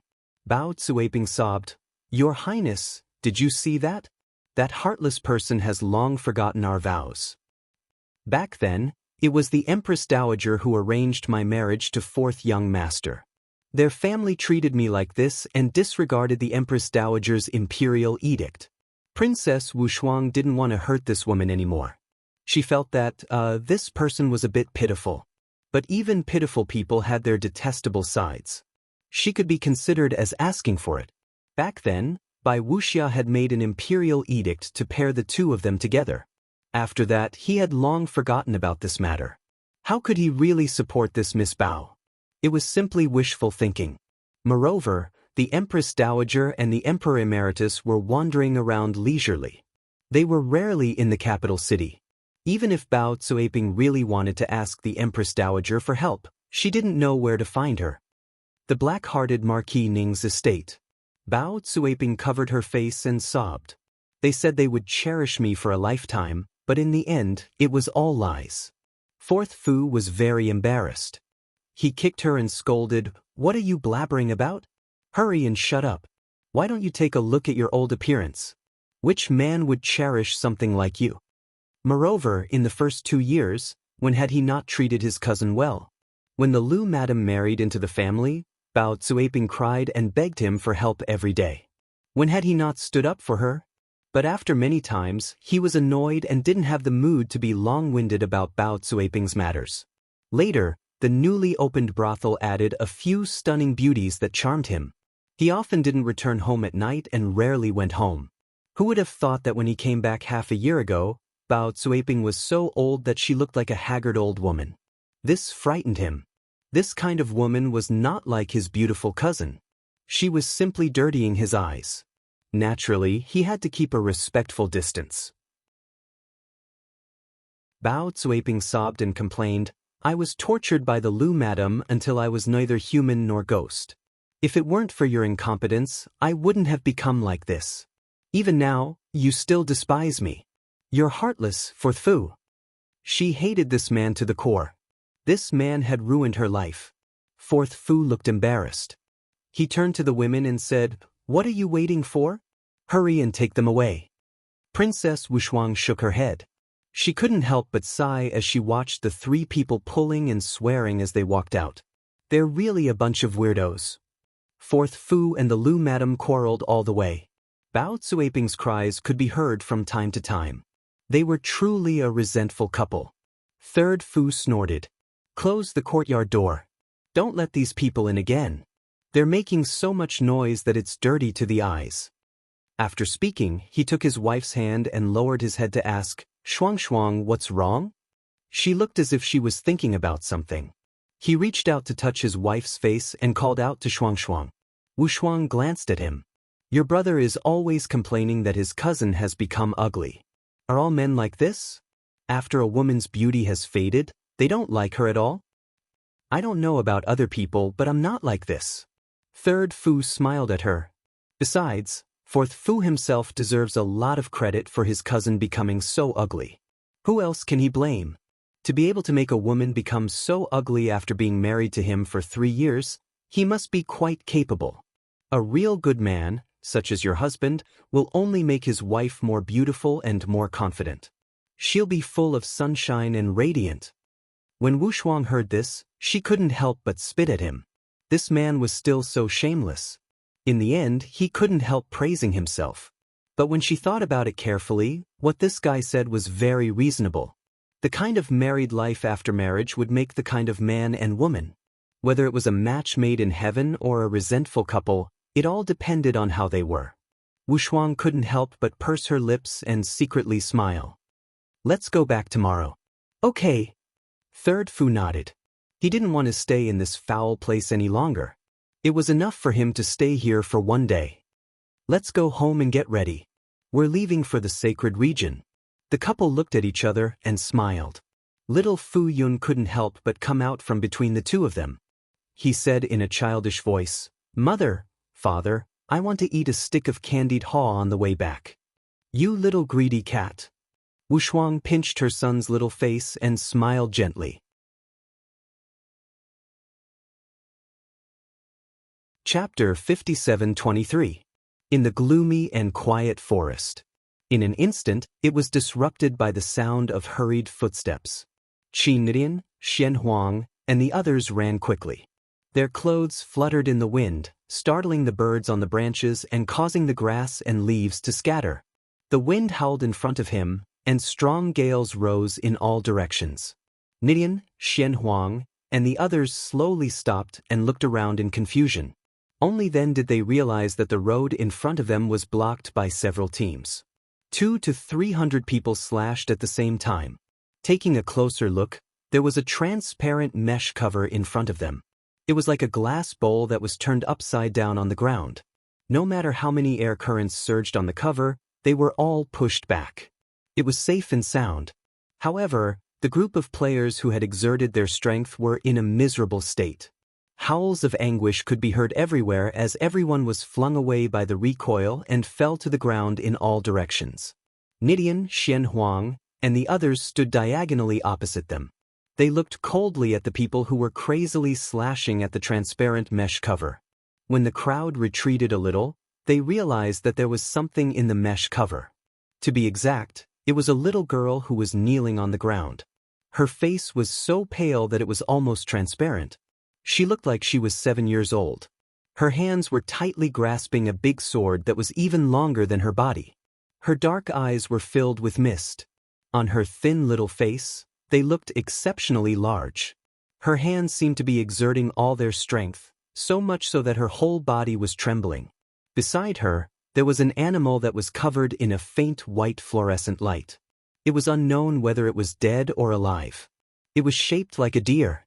Its 4 hooves were covered in white snow. In the middle of its forehead, there was a golden horn that had lost its original luster.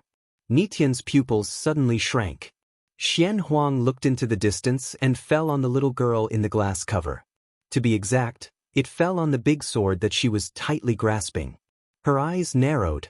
What sword is that? It was so powerful that even from far away, one could feel a wave of vibrating power sweeping over. At this moment, the little girl in the glass cover slowly stood up.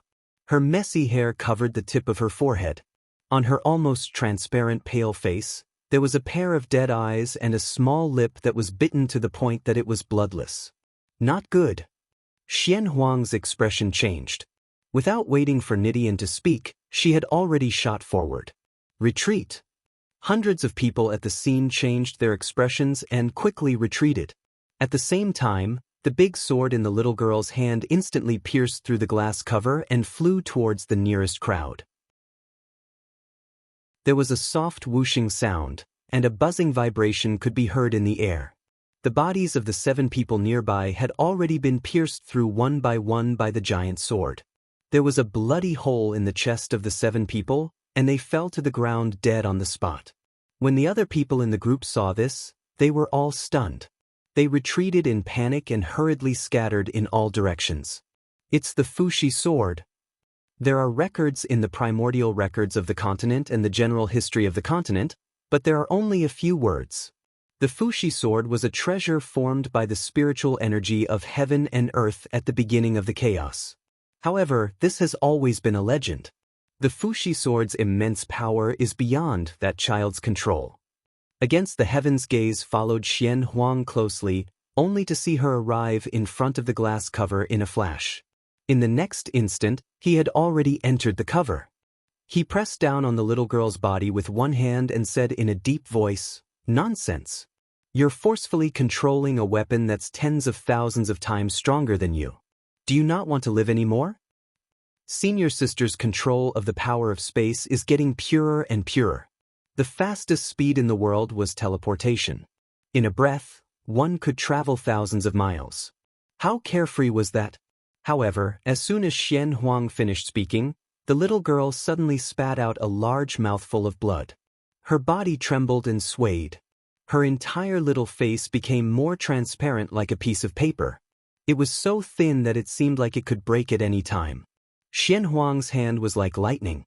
In an instant, she had already stabbed several needles into the little girl's body. Her gaze was solemn as she said, "Quickly withdraw your sword. Quickly." This child simply did not want to live anymore.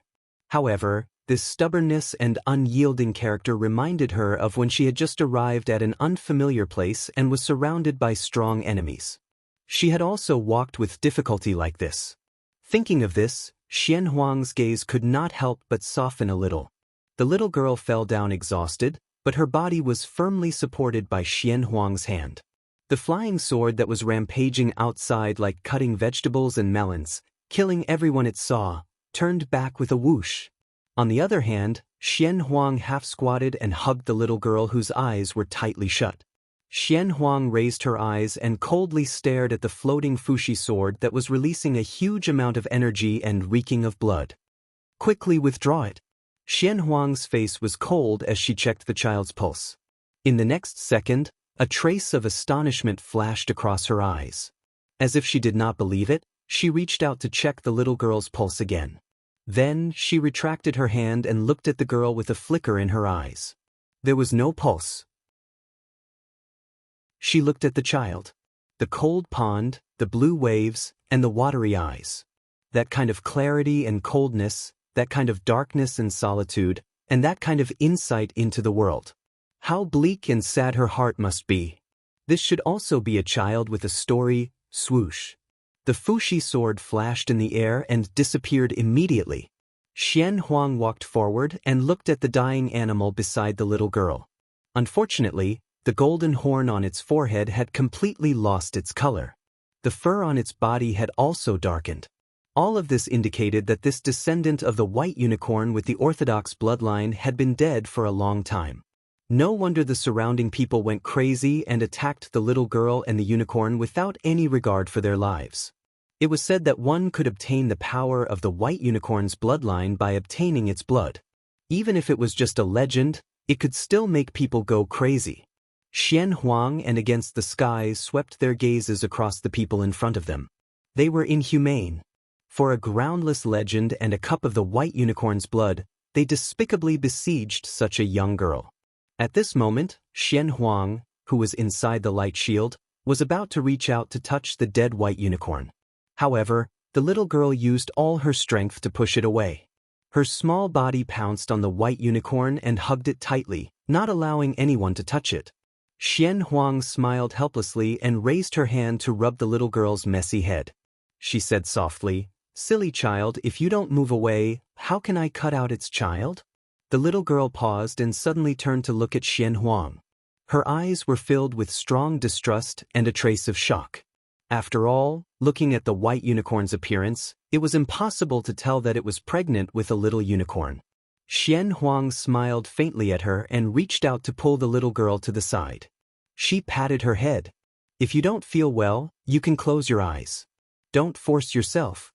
Because the scene of being cut open was not that beautiful. However, the little girl watched from the side from beginning to end and did not even blink the entire time. Soon, a snow-white, curled-up unicorn the size of a cat with its eyes closed was placed in the hands of the little girl by the dark phoenix. Xian Huang squatted down and looked at the little girl. With a flip of her hand, a pure white little gourd was placed in the little girl's hand. "Let it drink after an hour." The little girl stared at Xian Huang cautiously.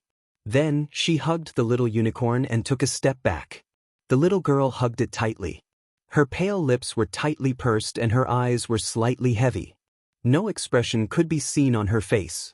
Why are you helping me? The little girl did not speak, but her eyes revealed her intention. Because you are worth it. Xian Huang laughed softly and raised her hand to rub her head. You're tuning in to the Passion Pages YouTube channel. We're so grateful for your support, and don't forget to subscribe to join us on this incredible journey through captivating stories.